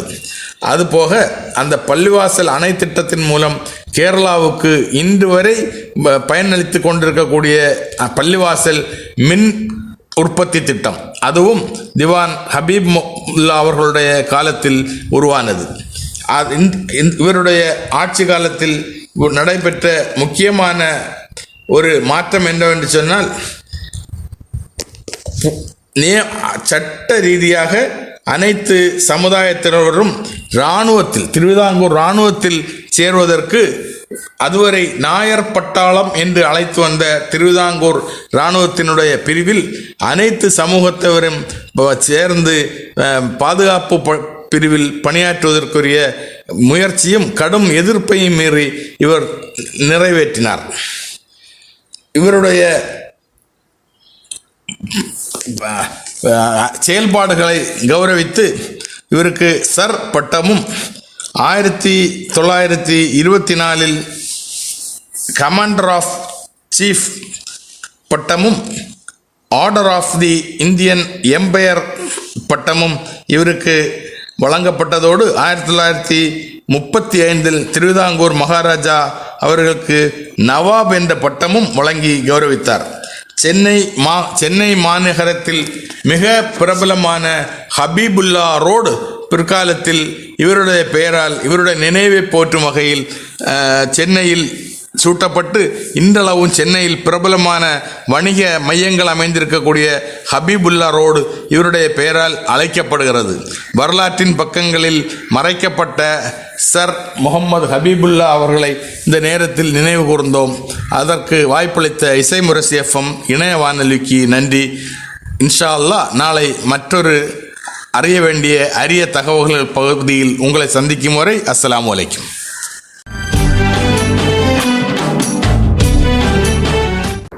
தமிழகத்தில் போதைப் பொருட்கள் புழக்கம் அதிகரித்து விட்டதாக எதிர்க்கட்சிகள் கூச்சலிடுகிறது. சட்டசபைகளில் முழக்கமிடுகிறது. எதையும் ஆளும் தரப்பு கட்டுப்படுத்துவது போன்று தெரியவில்லை. ஊர்கள் தூரம் குடும்பங்கள் நாளுக்கு நாள் இந்த போதைப்பொருள் பயன்பாட்டால் குழந்தைகளை இழந்து வருகிறது. மிக குறிப்பாக வளரும் பள்ளி குழந்தைகள் கையிலும் போதைப்பொருள் கலாச்சாரம் புழங்கிவிட்டது. தடுக்க வேண்டிய மிகப்பெரிய தீய சக்தியாக இந்த போதைப்பொருள் பயன்பாடு இருக்கிறது. ஆனால் அதிகாரமும் ஆட்சியும் மட்டும் நினைத்தால் சரி செய்து விடுகிற சாதாரண விஷயம் அல்ல. ஒரு சமூகம், குடும்பம், ஆசிரியர்கள் என ஒரு கூட்டு முயற்சியாக விழிப்புணர்வின் வழி பிள்ளைகளுக்கு தற்காத்தல், தன் சிந்தனை காத்தலை உருவாக்காத வரை போதைப்பொருள் பயன்பாட்டை தடுப்பது சாத்தியமற்றது. இதோ போதைப்பொருள் பயன்பாட்டால் ஏற்படும் பாதிப்புகள் குறித்து திருவிதாங்கோடு இஸ்லாமிய மாதிரி பள்ளியின் மாணவி அர்ஷியா ஃபாத்திமா அவர்கள் நம்மோடு பேசுகிறார்.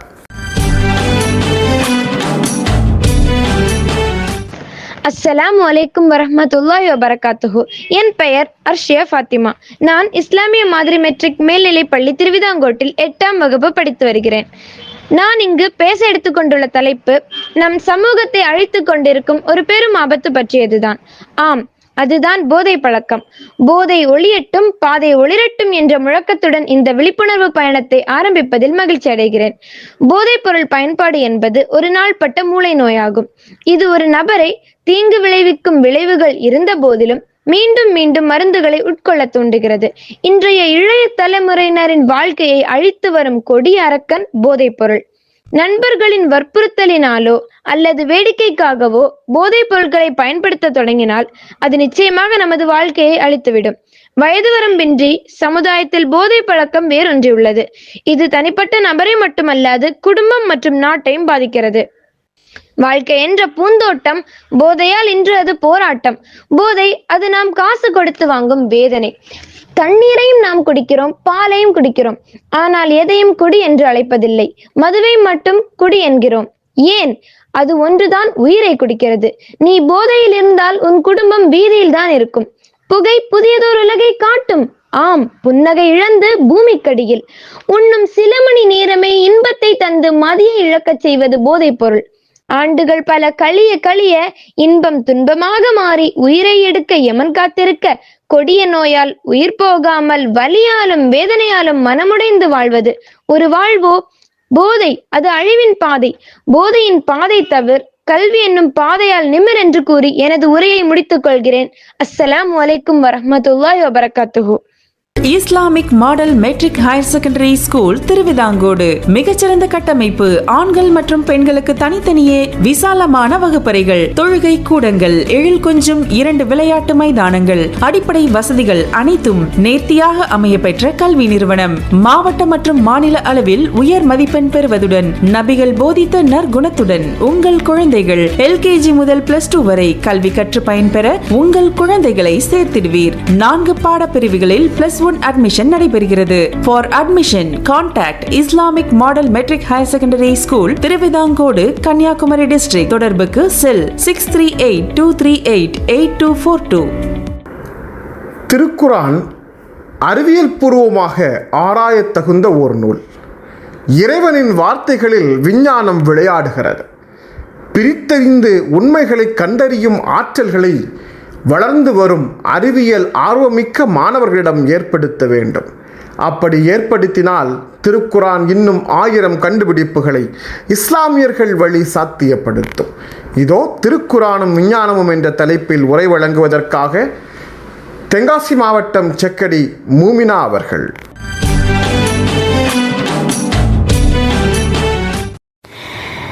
எல்லா புகழும் இறைவனுக்கே. ஏக இறைவனின் திருப்பெயரால் ஆரம்பம் செய்கிறேன். அனைவருக்கும் ரமலான் நல்வாழ்த்துக்கள்.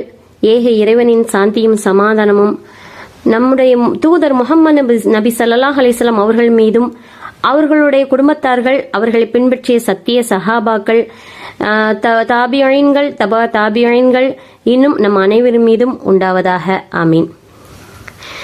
நான் இப்பொழுது உங்கள் முன் எடுத்துக்கொண்ட தலைப்பு அல் குர்ஆனும் விஞ்ஞானமும். அல்லாஹு தஆலா இந்த பிரபஞ்சத்தில் உள்ள உயிரினங்கள், மீன்கள், காடுகள், மலைகள், தண்ணீர், கடல்கள் இவ்வாறு அடுக்கிக் கொண்டே போகலாம். இதை அனைத்தையும் படைத்து அதற்கு ஒரு கோட்பாட்டை வகுத்து விட்டான்.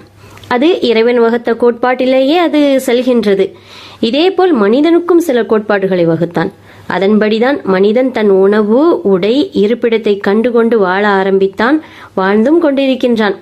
இதற்கு சாட்சியாக அல்லாஹு தஆலா முஹம்மது நபி ஸல்லல்லாஹு அலைஹி வஸல்லம் அவர்களை படைத்து அவர்களின் மூலம் அல் குர்ஆனை அனுப்பி வைத்து இந்த உலக மக்களின் வாழ்க்கையின் சாராம்சத்தை விளக்கினான். கூறப்போனால் நபி ஸல்லல்லாஹு அலைஹி வஸல்லம் அவர்களும் அவர்களை பின்பற்றிய சத்திய சஹாபாக்களும் அல் குர்ஆனை வாழ்க்கையாகவே வாழ்ந்துவிட்டு சென்றிருக்கிறார்கள். இப்பொழுது உள்ள மனிதன் விஞ்ஞானம் மூலம் இந்த உலகிற்கு பிரபஞ்சத்தின் இயற்கை சூழலை விளக்குகிறான். ஆனால் இறைவனோ 1500 வருடங்களுக்கு முன்பே இதனை அல் குர்ஆனில் கூறிவிட்டான். அப்படிப்பட்டவைகளில் உணவு வகையான முதலில் தேனை பற்றி நாம் ஆராய்வோம். இன்றும் மனிதர்களில் பெரும்பாலானோர் இன்று கூட தேன் எப்படி உற்பத்தியாகிறது என்பதை அறிந்திருக்கவில்லை. தேனீக்கள் மலர்களிலிருந்து தேனை உறிஞ்சி வந்து கூடுகளில் சேமித்து வைத்திருக்கின்றன என்றுதான் விளங்கி வைத்திருக்கின்றான். உண்மை என்னவென்றால் மலர்களிலும் கனிகளிலும் உள்ள குளுக்கோஸை தேனீக்கள் உணவாக உட்கொள்கின்றன. உட்கொண்ட பிறகு தேனில் உள்ள மிதமிஞ்சிய இனிப்புச்சத்து கிருமிகளை வளர விடுவதில்லையாம். சித்த மருத்துவம் தேனை பற்றி என்ன சொல்கின்றது என்றால், இந்த தேன் 12 நாளிகைகளில் செரித்து உடலுக்கு பலத்தை கொடுக்கிறதாம். தேனில் உள்ள கொழுப்பு அமிலங்கள், அதாவது ஃபேட்டி ஆசிட், பசியை தூண்டி விரைவாக உணவை செரிக்க செய்கிறதாம். தேன் உதிரப்போக்கை கட்டுப்படுத்துகிறதாம். தேனும் பார்லி வேக வைத்த நீரும் கலந்து கொடுத்தால் மலச்சிக்கல், வயிறு பெருமல், வறட்டு இருமல், ஜலதோஷம், தொண்டைக்கட்டு, தொண்டைப்புண் என அனைத்தையும் குணமாக்குமாம். இதயத்தில் தசைகள் சோர்வடைவதால் இதயம் சோர்வு ஏற்பட்டு இஸ்கீமியா இன்ஃப்ராக்ஷன் என்னும் அபாய நோய்கள் வருவதை தேன் தடுக்கிறதாம். தேன் இதய சுமையை தடுக்கிறதாம். தேனும் கரித்தூளும் கலந்து பல் துலக்கினால் பற்கள் பளிச்சிடுமாம். முகத்தில் கரும்புள்ளிகள் இருந்தால் இந்த தேனை தடவிவிட்டு பிறகு வெந்நீரால் முகத்தை கழுவினால் கரும்புள்ளிகள் நீங்குமாம். காயங்களின் மீதும் தேனை தடவினால் காயம் விரைவில் குணமடையுமாம் என அமெரிக்காவை சார்ந்த ஆய்வாளர்கள் கண்டறிந்துள்ளனர். அல்லாஹ் தஆலா இதனை பற்றி குர்ஆனில் கூறுவது என்னவென்றால், இறைவன் தேனீக்கு அதன் உள்ளுணர்வை அளித்தான்.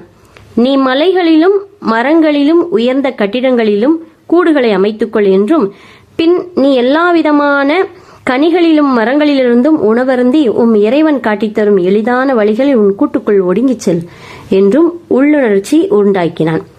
அதன் வயிற்றிலிருந்து பலவிதமான நிறங்களுடைய ஒரு பானம், அதாவது தேன் வெளியாகிறது.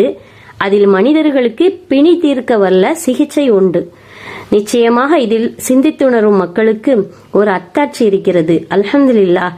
அல்லாஹு தஆலா இது ஒரு மனிதர்களுக்கு இந்த தேனில் ஷிஃபா இருக்கு, அதாவது மருத்துவம் இருக்கிறது அப்படின்ட்டு அல்லாஹு தஆலா காட்டி கொடுத்து விட்டான். ஆனால் மனிதனோ என்னென்ன அதில் மருத்துவ குணம் இருக்கின்றது என்பதை இன்று விஞ்ஞானம் மூலம் கொண்டு வந்து விட்டான். அருள்மறை குர்ஆன் அல்லாஹ்வின் வார்த்தைகள் என்பதற்கும் இறுதி வேதம் என்பதற்கும் இதுபோல் பல விஷயங்கள் சாட்சியாக இருக்கிறது. அல் குர்ஆனை மனிதன் படிக்க சிந்திக்க தொடங்கினால் நாம் பலவிதமான அற்புதங்களை காணலாம். இன்ஷா அல்லாஹ் இதேபோல் இன்னொரு அற்புதத்தை இன்ஷா அல்லாஹ் காண்போம். அஸ்ஸலாமு அலைக்கும் வரஹ்மத்துல்லாஹி வபரகாத்துஹு.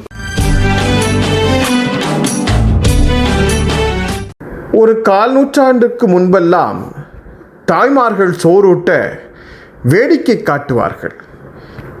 இடுப்பில் பிள்ளையை வைத்துக்கொண்டு கையில் சோற்று கிண்ணத்தை வைத்துக்கொண்டு சோறூட்டுவார்கள். ஒரு அளவு சோற்றை சாப்பிட்டவுடன் பிள்ளை சாப்பிட மறுக்கும். அப்போது அம்மா சொல்வாள், இந்த பிடி எதிர்த்த வீட்டு அண்ணனுக்காக, இந்த ஒரு பிடியை சாப்பிடு. இந்த பிடி எதிர்த்த வீட்டு அக்காவுக்காக, இந்த ஒரு பிடியை சாப்பிடு. இது பக்கத்து வீட்டு மாமிக்காக, இந்த ஒரு பிடியை சாப்பிடு என சாப்பாடு ஊட்டுகிற போதே அக்கம்பக்கத்து வீட்டுக்கும் எதிர்த்த வீட்டுக்கும் கொடுத்து சாப்பிட வேண்டும் என்னும் பழக்கத்தை நம் பிள்ளையின் பிஞ்சு மனதில் விதித்த தாய். அந்த குழந்தைகள்தான் ஜக்காத்துகளை மனமுவந்து வாரி வழங்கும் வல்லமை மிக்க குழந்தைகளாக உருவாகுவார்கள். குழந்தை பருவத்திலேயே ஜக்காத்தின் சிறப்பை சொல்லித்தர வேண்டும். அது அவர்களை வள்ளல்களான சூழலில் வாரி வழங்கும் தனவான்களாக உயர்த்தும். அந்த உயர்வு இறைவனின் சன்னிதானத்தில் ஒரு பெரும் உயர்வான இடத்தை அடையச் செய்யும். இதோ திருவனந்தபுரம் பகுதியில் 8ஆம் வகுப்பு படித்து வரும் மாணவி ரசீனா அவர்கள் நமக்கான ஜக்காத் சிந்தனையை தர வருகிறார். பிஸ்மில்லாஹிர்ரஹ்மானிர்ரஹீம். ஏக இறைவனை போற்றி புகழ்ந்தவனாக இந்த ரமலான் வசந்தம் என்கிற நிகழ்ச்சியில் ஒளிபரப்பிக் கொண்டிருக்கக்கூடிய இசைமுரஸ் எஃப்எம் நிறுவனர் அவர்களுக்கும் இசைமுரஸ் எஃப்எம் நேயர் அவர்களுக்கும் இதை கேட்டுக்கொண்டிருக்க அத்தனை உள்ளங்களுக்கும் ஏக இறைவனின் சாந்தியும் சமாதானமும் நிலைக்கட்டும். ஜக்காத்தின் நோக்கம் என்கிற தலைப்பில் திருவனந்தபுரத்திலிருந்து ரசீனா என்கிற நான் உரையாற்றுகிறேன். இஸ்லாத்தின் ஆணிவேரான 50 கடமையான முக்கியமான கடமைகளில் ஜக்காத் ஒன்று. ஜக்காத்தை பற்றி அல்லாஹு தஆலா குர்ஆனில் கூறும்போது தொழுகையை சொல்லக்கூடிய எல்லா இடங்களிலும் ஜக்காத்தை பற்றி சொல்கிறான். தொழுகையை நிலைநிறுத்துங்கள், ஜக்காத்தை கொடுத்து வாருங்கள் என்று சொல்கிறான். குர்ஆனில் 87 இடங்களில் இப்படி சொல்லப்படுகிறது. ஆனால் ஜக்காத் கொடுக்க கடமைப்பட்டவர்கள் தொழுகையின் அதே நேரத்திற்கு நிறைவேற்றுகிறார்கள். ஆனால் சிலர் ஜக்காத் என்கிற கட்டாய கடமை நிறைவேற்ற தயங்குகிறார்கள்.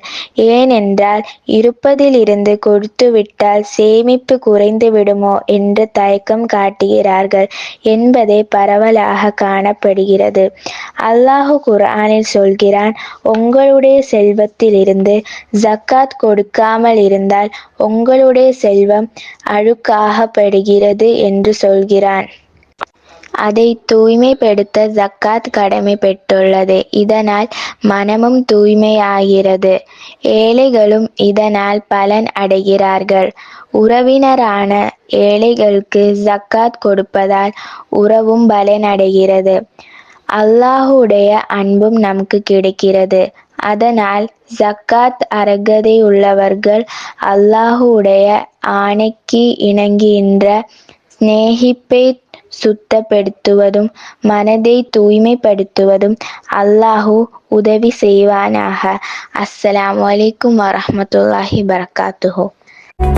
ரஹ்மத் பதிப்பகத்தின் ஆன்லைன் விற்பனையில் இப்போது குர்ஆன் தப்சீர் இப்னு கசீர், புகாரி, முஸ்லிம், நசையி, திர்மிதி, அபு தாவூத், இப்னு மஜா என்று 1993 முதல் வெளிவந்துள்ள அனைத்து ரஹ்மத் வெளியீடுகளையும் தள்ளுபடி விலையில் வாங்கிக் கொள்ளலாம்.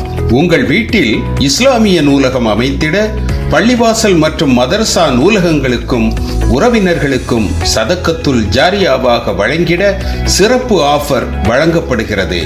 ஆன்லைன் மூலம் www.rahmat.net இணையதளத்தில் புக்கிங் செய்யலாம். வாட்ஸ்அப் மூலம் 9444025000 என்ற எண்ணில் ஆர்டர் செய்யலாம். பெருமானாரின் விண்ணேற்ற பயணமான மெஹராஜை இலக்கியமாக்கி ஆலிப்புலவர் மாலையாக தொடுத்து மெஹராசு மாலையாக்கி கோட்டாருக்கு கொண்டு வந்தார். அங்கே கோட்டாத்தின் தனவான்கள் யாரும் அதை அரங்கேற்ற உதவ முன்வராததால் பாவாடு செட்டியாரின் உதவியோடு அந்த மாலை இலக்கியம் அரங்கேற்றப்பட்டது.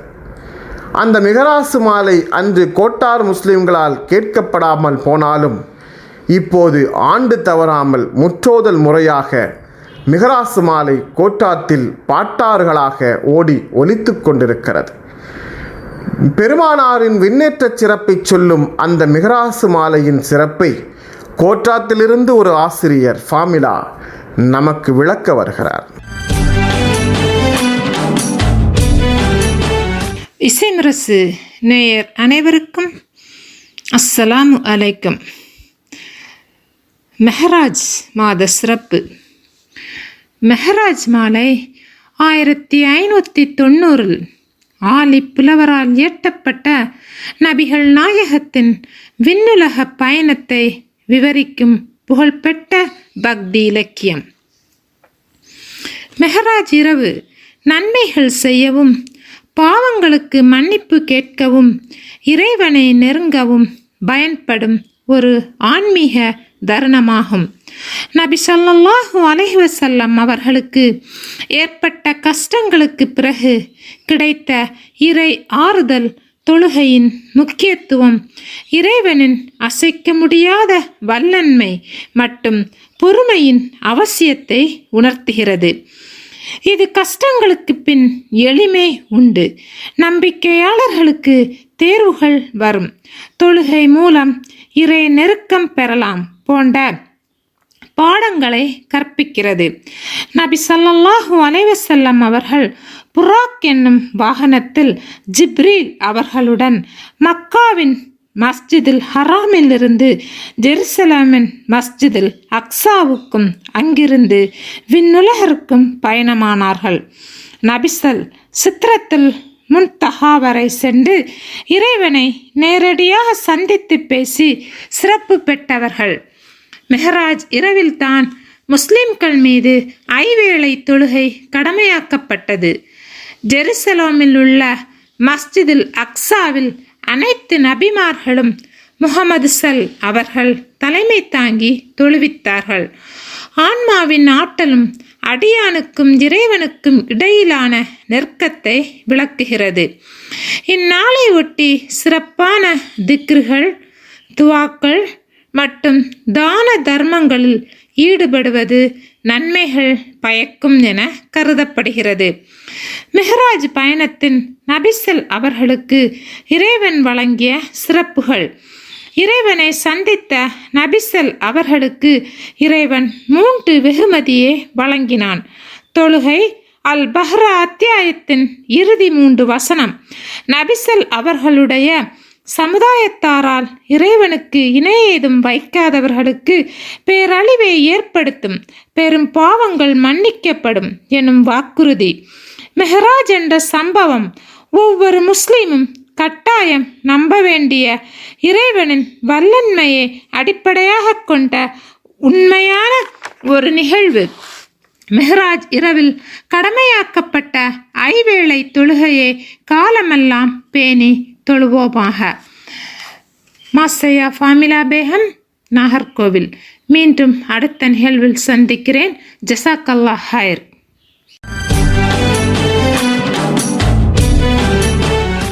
இணையில்லா இறைவனே, ஈடில்லா பரம்பொருளே என்று இறைவனை அழைக்கலாம். இறைவனுக்கு நிகராக யாரையினும் அழைத்து விட்டால் அது இணை வைப்பாகிவிடும். இதோ இணை வைத்தல் என்னும் தலைப்பில் உரை வழங்குகிறார் முஸ்லிமா நப்சி, குளச்சல் ஓரியன் மெட்ரிக் பள்ளி மாணவி அவர்கள்.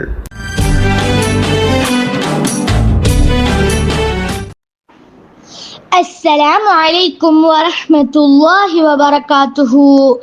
என் பெயர் முஸ்லிமா நப்சி. நான் ஓரியன் மெட்ரிக் பள்ளியில் 6ஆம் வகுப்பு படிக்கும் மாணவி. எல்லா புகழும் இறைவனுக்கே, சலாத்தும் சலாமும் இறுதி நபியாகிய முஹம்மது நபி ஸல்லல்லாஹு அலைஹி வஸல்லம் அவர்கள் மீது உண்டாகட்டும் என்று கூறி, அஸ்ஸௌமுலி அனா அஜ்ஸி, நோன்பு என்னுடையது, அதனுடைய கூலி நானே தருகிறேன் என்று இறைவன் கண்ணியப்படுத்திய மாதத்தை நாம் அடைந்திருக்கின்றோம். இந்த கண்ணியமான மாதத்தை நமக்கு தந்த இறைவனுக்கு நாம் இணை வைப்பது என்பது எவ்வளவு பெரிய பாவம் என்பதை பற்றி ஒரு சில கருத்துக்களை கூறுகிறேன். இன்ஷா அல்லாஹ். அல்லாஹுவின் மார்க்கத்தில் மிக பெரிய பாவங்களில் ஒன்றுதான் அல்லாஹுவுக்கு இணை வைப்பது. பாவத்துடைய வரிசையை நாம் வரிசைப்படுத்தினால் முதல் பட்டியலில் இருப்பது ஷிர்க் தான். அல்லாஹ் கூறுகிறான், வலா தஜஅல் மஅல்லாஹி இலாஹன் ஆஹர், அல்லாஹ்வோடு வேறு இறைவனை நீங்கள் அழைக்காதீர்கள் நபியே.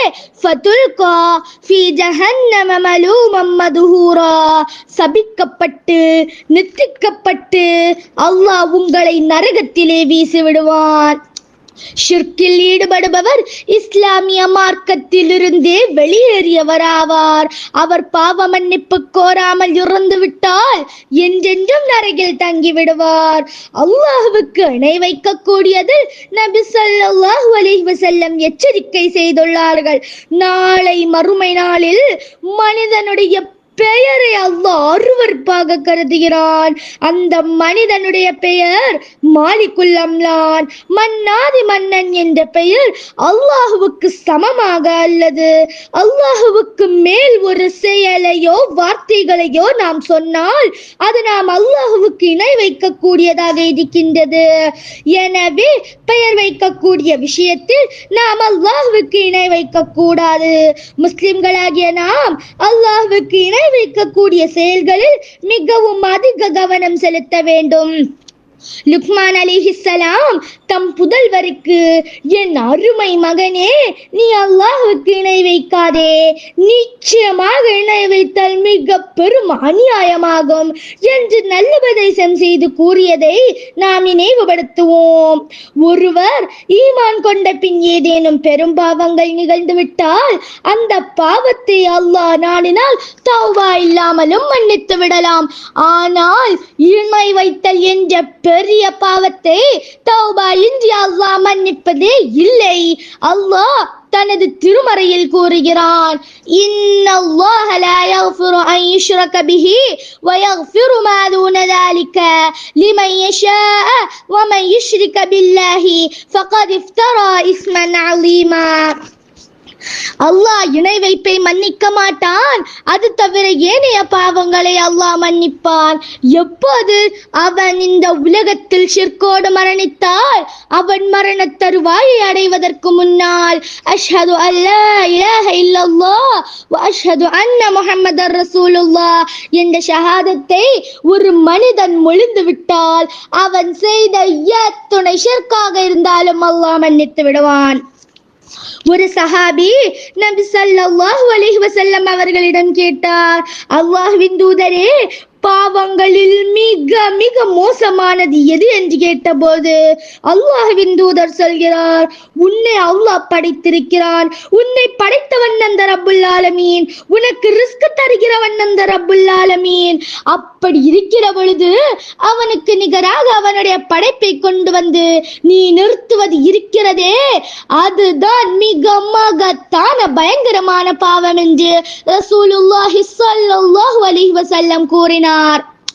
அல்லாஹ் பேசுகிறான், உலகத்தில் உங்களுக்கான மனைவி மக்களை தந்தேன், சொத்து சுகங்களை தந்தேன், உடல் ஆரோக்கியத்தை தந்தேன், அதிகாரத்தை தந்தேன், எல்லா வகையான வசதி வாய்ப்புகளை தந்தேன், சிந்திப்பதற்காக சீர்தூக்கி பார்ப்பதற்காக வேதத்தை தந்தேன், தூதரை தந்தேன், நல்லவர்களின் மூலம் இந்த செய்தியை காதிலே விழுகிற ஏற்பாடுகளையும் செய்தேன். ஆனால் என்னை மறந்து விட்டாய்.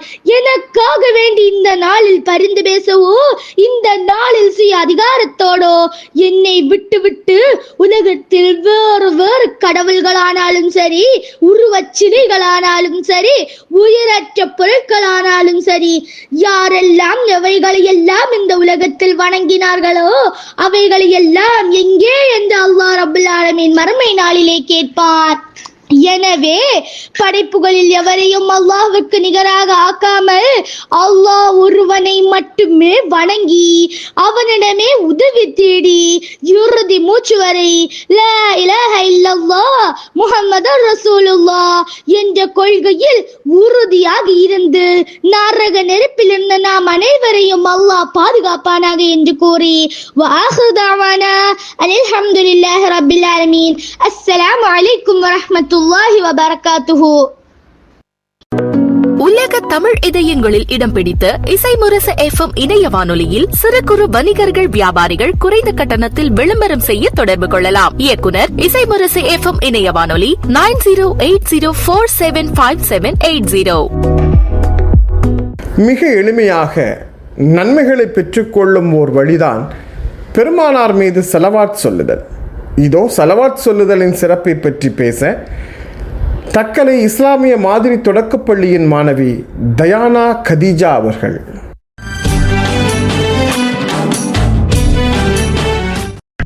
என் பெயர் தயானா கதீஜா. நான் 5ஆம் வகுப்பு படிக்கிறேன். IMS nursery and primary school Thuckalay. இன்று நான் சலாம் கூறுதல் பற்றி பேச வந்துள்ளேன். அஸ்ஸலாமு அலைக்கும் வரஹ்மத்துல்லாஹி வபரகாத்துஹு. இதன் பொருள் அல்லாஹ்வின் சாந்தியும் சமாதானமும் உங்கள் மீது உண்டாவட்டும். அனைவருக்கும் அழகிய முறையில் சலாம் கூற வேண்டும். உங்களுக்கு சலாம் என்னும் வாழ்த்து கூறப்பட்டால் அதை விட அழகிய முறையில் பதில் கூறுங்கள் அல்லது அதை திருப்பி கூறுங்கள். ஒவ்வொரு பொருளையும் அல்லாஹ் கணக்கெடுப்பவனாக இருக்கின்றான். எல்லா வீடுகளிலும் சலாம் கூற வேண்டும். நீங்கள் வீடுகளுக்குள் நுழைந்தால் அல்லாஹ்வின் தூய பாக்கியமிக்க சலாமை கூறிக்கொள்ளுங்கள். இவ்வாறு நீங்கள் சிந்திப்பதற்காக அல்லாஹ் உங்களுக்கு வசனங்களை தெளிவுபடுத்துகிறான். இஸ்லாமிய பண்புகளில் சிறந்தது சலாம் கூறுதல் ஆகும். ஒரு மனிதர் நபி ஸல்லல்லாஹு அலைஹி வஸல்லம் அவர்களிடம் இஸ்லாமிய பண்புகளில் சிறந்தது எது என்று கேட்டார். அதற்கு நபி அவர்கள் பசித்தோருக்கு நீ உணவளிப்பதும் அறிந்தோருக்கு அறியாதோருக்கு சலாம் கூறுவதும் ஆகும் என்று கூறினார்கள். முஸ்லிமின் கடமைகளில் ஒன்று சலாம் கூறுதல். நபி ஸல்லல்லாஹு அலைஹி வஸல்லம் அவர்கள் கூறினார்கள், ஒரு முஸ்லிம் மற்றொரு முஸ்லிமுக்கு செய்ய வேண்டிய கடமைகள் 5 ஆகும். அவை சலாமுக்கு பதில் உரைப்பது, நோயாளியை நலம் விசாரிப்பது, ஜனாசாவை பின்தொடர்வது, விருந்தழைப்பை ஏற்றுக்கொள்வது, தும்முபவருக்கு பதில் உரைப்பது ஆகியவை ஆகும். முதலில் சலாம் கூறுபவரே அல்லாஹ்விடத்தில் நெருக்கமிக்கவர். நபி ஸல்லல்லாஹு அலைஹி வஸல்லம் அவர்கள் கூறினார்கள், மக்களில் அல்லாஹ்விடத்தில் மிகவும் நெருக்கத்தில் கூறியவர் அவர்களில் முதலில் சலாம் கூறுபவரே ஆவார். முழுமையான சலாமை நிறைவான நன்மையை தரும். நபி ஸல்லல்லாஹு அலைஹி வஸல்லம் அவர்களிடம் ஒரு மனிதர் வந்து அஸ்ஸலாமு அலைக்கும் என்று கூறினார். நபி அவர்கள் அவருக்கு பதில் சலாம் கூறினார்கள். பின்னர் அவர் உட்கார்ந்தார். நபி ஸல்லல்லாஹு அலைஹி வஸல்லம் அவர்கள் இவருக்கு 10 நன்மைகள் என்று கூறினார்கள். பிறகு மற்றொருவர் வந்தார். அவர் அஸ்ஸலாமு அலைக்கும் வரஹ்மத்துல்லாஹ் என்று கூறினார். நபி ஸல்லல்லாஹு அலைஹி வஸல்லம் அவர்கள் இவருக்கு பதில் கூறியவுடன் அவர் அமர்ந்தார். நபி அவர்கள் இவருக்கு 20 நன்மைகள் என்று கூறினார்கள். பிறகு மற்றொருவர் வந்தார். அவர் அஸ்ஸலாமு அலைக்கும் வரஹ்மத்துல்லாஹி வபரகாத்துஹு என்று கூறினார்கள். அவருக்கு நபி அவர்கள் பதில் கூறினார்கள். பிறகு அவர் உட்கார்ந்தார். நபி ஸல்லல்லாஹு அலைஹி வஸல்லம் அவர்கள் இவருக்கு 30 நன்மைகள் என்று கூறினார்கள். இதன் மூலம் சலாமின் முக்கியத்துவம் பற்றி நாம் தெரிந்திருப்போம். தெரிந்ததை நடைமுறையில் படுத்தும். அல்லாஹ் நமக்கு நல்லருள் புரிவானாக. ஆமீன். அஸ்ஸலாமு அலைக்கும்.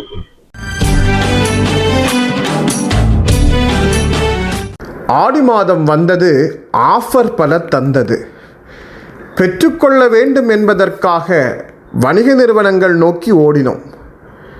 அரசாங்கம் ஒரு முறை பொங்கல் தொகுப்பு தந்தது. வாங்கிவிட வேண்டும் என்பதற்காக நியாய விலைக்கடை நோக்கி ஓடினோம். ஒரு முறை 5000 ரூபாய் கொடுத்து அரசாங்கம் அதிர்ச்சி வைத்தியம் செய்தது. தவிர்த்து விட்டால் அரசாங்கம் திரும்ப எடுத்துக்கொள்ளுமோ என அஞ்சி ATM நோக்கி விரைந்து விட்டோம். ஆனால் நபித்தோழர்கள் எதற்காக ஓடியிருக்கிறார்கள் தெரியுமா? காலை முதல் இரவு வரை ஓடி ஓடி நன்மைகளை செய்து, நற்காரியங்கள் செய்து, நன்மைகளை பெருக்கிக் கொள்வதற்காக ஓடியிருக்கிறார்கள். இதோ நற்காரியங்கள் செய்து நன்மையை பெறுவதற்காக ஓடிய நபித்தோழர்கள் பற்றி பேசுகிறார் கேர்ள்ஸ் இஸ்லாமிக் ஆர்கனைசேஷன் கோவை கிளை உறுப்பினர் ஷகிலா காதர் அவர்கள்.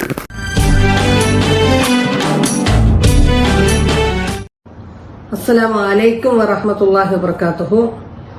புகழ் அனைத்தும் அல்லாஹ் ஒருவனுக்கே உரித்தானது. அன்பிற்கினிய சகோதரிகளே, இன்றைக்கான உலகத்தில் அனைவருமே ஏதோ ஒரு வகையில் போட்டி போட்டுக்கொண்டுதான் செயல்பட்டு கொண்டிருக்கின்றார்கள். அது ஒருவரை ஒருவர் பொருளாதார விஷயத்திலாகட்டும் அல்லது வேறு ஏதேனும் சௌகரியங்களிலாகட்டும் அனைவருமே ஒருவருக்கொருவர் போட்டி போட்டுக்கொண்டு முன்னேறி செல்லக்கூடியவர்களாக இருக்கின்றார்கள். நற்செயல்கள் செய்வதற்காக எங்கெல்லாம் குர்ஆனில் சொல்லப்படுகிறதோ அங்கெல்லாமே அல்லாஹு தாலா போட்டி போட்டுக்கொண்டு செயல்பட சொல்கின்றான். ஃபஸ்தபிகுல் ஹைராத் என்ற வார்த்தையை நாம் அடிக்கடி ஓத கேட்டு இருப்போம். நன்மையானவற்றில் நீங்கள் போட்டி போடுங்கள் என்பதாக. நன்மைக்கான போட்டி என்பது நபிகள் நாயகம் ஸல்லல்லாஹு அலைஹி வஸல்லம் அவர்கள் தங்களுடைய தோழர்களை எவ்வாறெல்லாம் உற்சாகப்படுத்தி இருக்கிறார்கள் என்பதை வரலாற்றின் ஒளியில் நாம் நிறைய பார்க்கலாம். ஒரு முறை நபிகள் நாயகம் ஸல்லல்லாஹு அலைஹி வஸல்லம் அவர்களும் அபூபக்கர் சித்திக் ரலியல்லாஹு அன்ஹு அவர்களும் உமர் ரலியல்லாஹு அன்ஹு அவர்களும் நடந்து வந்து கொண்டிருக்கின்றார்கள்.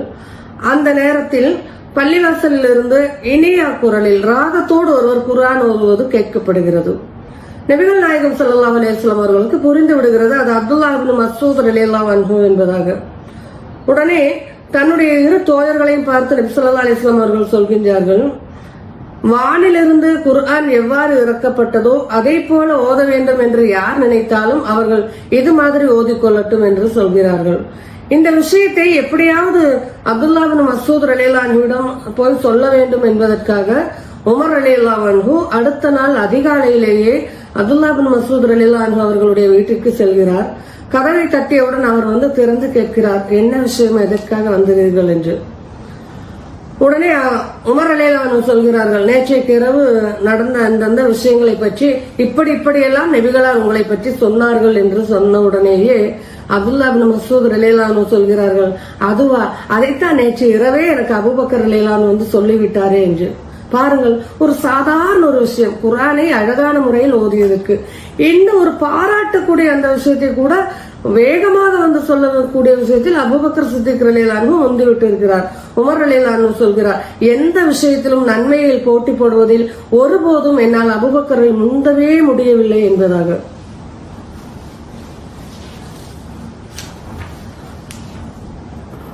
அல்லாஹ் தஆலா குர்ஆனில் குறிப்பிடுகின்றான், வசாரிஊ இலா மக்ஃபிரத்தின் மின் ரப்பிக்கும் வ ஜன்னah, நீங்கள் விரைந்து ஓடி வாருங்கள் அல்லாஹ்வின் மன்னிப்பின் பக்கமும் விசாலமான சுவனத்தின் பக்கமும் என்று சொல்கின்றான். ஆனால் நாமோ நடந்து வருவதற்கு கூட தயக்கப்பட்டு கொண்டிருக்கின்றோம். நமக்கு வரலாற்றின் ஒளியில் பார்த்தோம் என்றால் நபி ஸல்லல்லாஹு அலைஹி வஸல்லம் நமக்கு வரலாற்றின் ஒளியில் பார்த்தோம் என்றாலே அபூபக்கர் சித்திக் ரலியல்லாஹு அன்ஹுவுக்கும் உமர் ரலியல்லாஹு அன்ஹுவுக்கும் இடையே நன்மைக்கான போட்டி நடந்தது போல வேற யாருக்கும் அதிகம் நடந்திருக்காது. பாருங்கள், தபூக் யுத்தத்திற்கு நிதி திரட்டுவதாக இருக்கட்டும், அபூபக்கர் ரலியல்லாஹு அன்ஹு எப்படி கொண்டு வந்தார், உமர் ரலியல்லாஹு அன்ஹு எப்படி கொண்டு வந்தார் என்பது நம் அனைவருக்குமே தெரியும். ஆனால் அபீ தாலிப் பள்ளத்தாக்கிலே நபிகள் நாயகம் ஸல்லல்லாஹு அலைஹி வஸல்லம் அவர்கள் எல்லாம் இருக்கக்கூடிய அந்த நேரத்தில் உணவு பொருட்களை கொண்டு செல்வதற்காக உமர் ரலியல்லாஹு அன்ஹு அதிகமான உணவுப் பொருட்களை எல்லாம் எடுத்துக்கொண்டு செல்கின்றார்கள். அங்கே சென்று பார்க்கும்போது அங்குதான் தெரிகிறது அபூபக்கர் ரலியல்லாஹு அன்ஹு அதற்கு முன்னரேயே ஏராளமான பொருட்களோடு அங்கு போய் நிற்கின்றார்கள். எந்த வகையிலும் அவர்கள் அபூபக்கர் ரலியல்லாஹு அன்ஹுவை முந்தவே முடியவில்லை. அது மட்டுமல்ல, ஒரு கண் தெரியாத மூதாட்டிக்கு உதவியதாக இருக்கட்டும் அல்லது வேறு எந்த விஷயமாக இருக்கட்டும் உமர் ரலியல்லாஹு அன்ஹுவால் அபூபக்கர் சித்திக் ரலியல்லாஹு அன்ஹுவை முந்தவே முடியவில்லை. நபி ஸல்லல்லாஹு அலைஹி வஸல்லம் அவர்கள் சொல்கின்றார்கள், எல்லா விவகாரங்களிலும் நிதானம்தான் சிறந்தது, ஆனால் மறுமை விவகாரங்களை தவிர என்று. ஏனென்றால் மறுமைக்கான போட்டியில் நாம் அனைவரும் நற்செயல்களில் ஒருவருக்கொருவர் முந்தித்தான் ஆக வேண்டும் என்பதை நமக்கு இந்த வரலாறுகள் எல்லாம் கற்றுத்தருகிறது. மறுமைக்கான விவகாரங்களில் நாம் அனைவரும் நின்று நிதானமாக செயல்படலாம் என்று ஒருபோதும் நினைத்துவிடக் கூடாது. அன்பிற்கினியவர்களே, முத்தனாஃபிசூன் என்கிற வசனம் நமக்கு அதனைத்தான் சொல்லித் தருகின்றது. போட்டியிட்டு முந்திக்கொள்ள முயல்பவர்கள் இனி அதனை அடைந்து கொள்வதில் முந்திக் கொள்ளட்டும் என்று அல்லாஹ் தஆலா குர்ஆனில் குறிப்பிடுகின்றானே. எனவே நன்மையான விஷயங்களில் நாம் அனைவரும் ஒருவருக்கொருவர் போட்டியிட்டு அந்த சுவனத்தை அடைய முயற்சி செய்வோம். இதன் மூலம் இஸ்லாத்தை நடைமுறைப்படுத்துவதை எளிதாக்குவோம், இஹ்சானை செயலாக்குவோம்.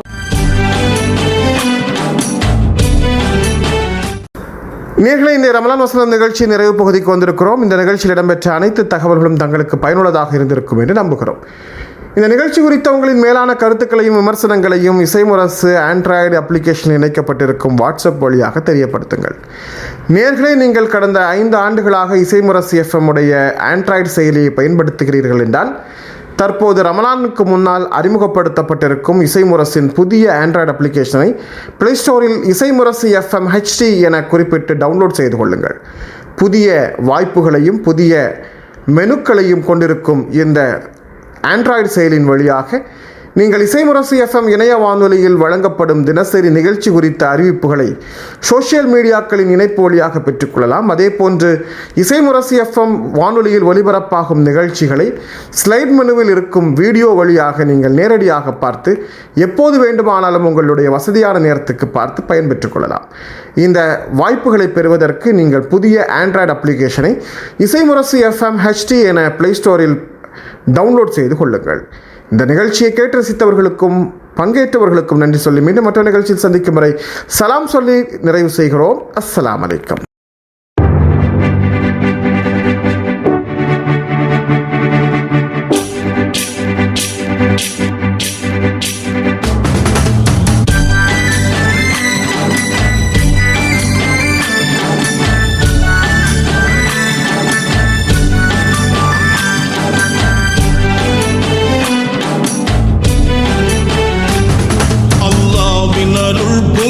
புனிதமான ரமலான் வல்லோனின் வரிசை ரஹ்மத்தெல்லாம் சொரியும் ரமலான்.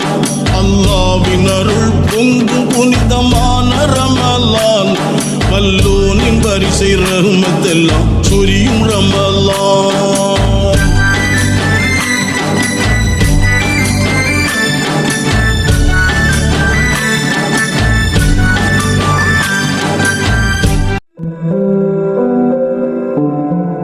இணையதள தேரில் ஏறி உலகெல்லாம் வலம்பெறும் இசை முரசு வானொலி.